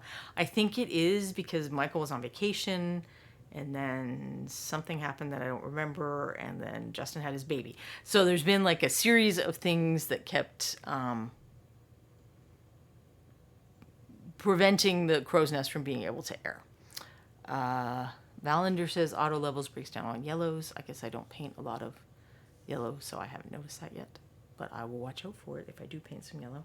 That's one of those things that, I think it is good to challenge yourself now and then. And it's been a while and I don't paint a lot of yellow. So I think I probably should do that. Maybe that's something I should do on the show one time so you can see me hate painting yellow as an example of facing your fears. I don't know. I don't know where I'm going with that. I like to experiment and do stuff on the show so that you get to see how that works and hopefully feel more confident about doing that yourselves. But thank you all for coming and for the fascinating facts about Photoshop and levels and cats and rabbits. And we had some pretty interesting conversations today. I really enjoyed it. Thank you. I'm going to let Quindy find us a raid. And then I will see you next week. That was the other. So next week, I'm going to talk about how you pack hobby stuff for... Oh, Quindy's sending us to Sky Daddy because she's playing Stray. Yay! You'll get to see how adorable... It touches your heart. It's one of those games. But then it's also fun to jump and not crack over when you're a cat because, that's what you do when you're a cat. But so the last thing I want to say is next week I'm going to be talking about how do you pack, like what do you pack and how do you pack your hobby supplies, brushes, paints, sculpting tools, putties, glues, what can fly on a plane, what can't fly on a plane. So if you have any questions related to that, if you have any experiences that would be informative for other people who are facing these issues, possibly for the first time or haven't run into the same problems you have, please, please, please contact me on Facebook. You can personal message me there as my artist self or my real self. You can DM me here. You can catch me on the Reaper forums. Please don't do it on Discord because I probably won't read it. But I would love to be able to address any specific questions that people have and show you like kind of the way I store brushes to travel and some other stuff like that. That will be next week because some of us are getting ready for ReaperCon or other con. I mean, there's Nova and DragonCon, other stuff like that. Valander says, I saw a video where the reviewer screamed 120 plus times in the first 2 hours of Stray. That seems about correct. I had some gasping too. But now I'm going to let Quindy put the raid up and then I'll put my little goodbye thing on and I'll see y'all next week. Thank you so much for hanging out with me, listening to cat stories. Go enjoy Stray. Like, just watch for at least 5 or 10 minutes. I promise you, it's worth it. Bye, everybody.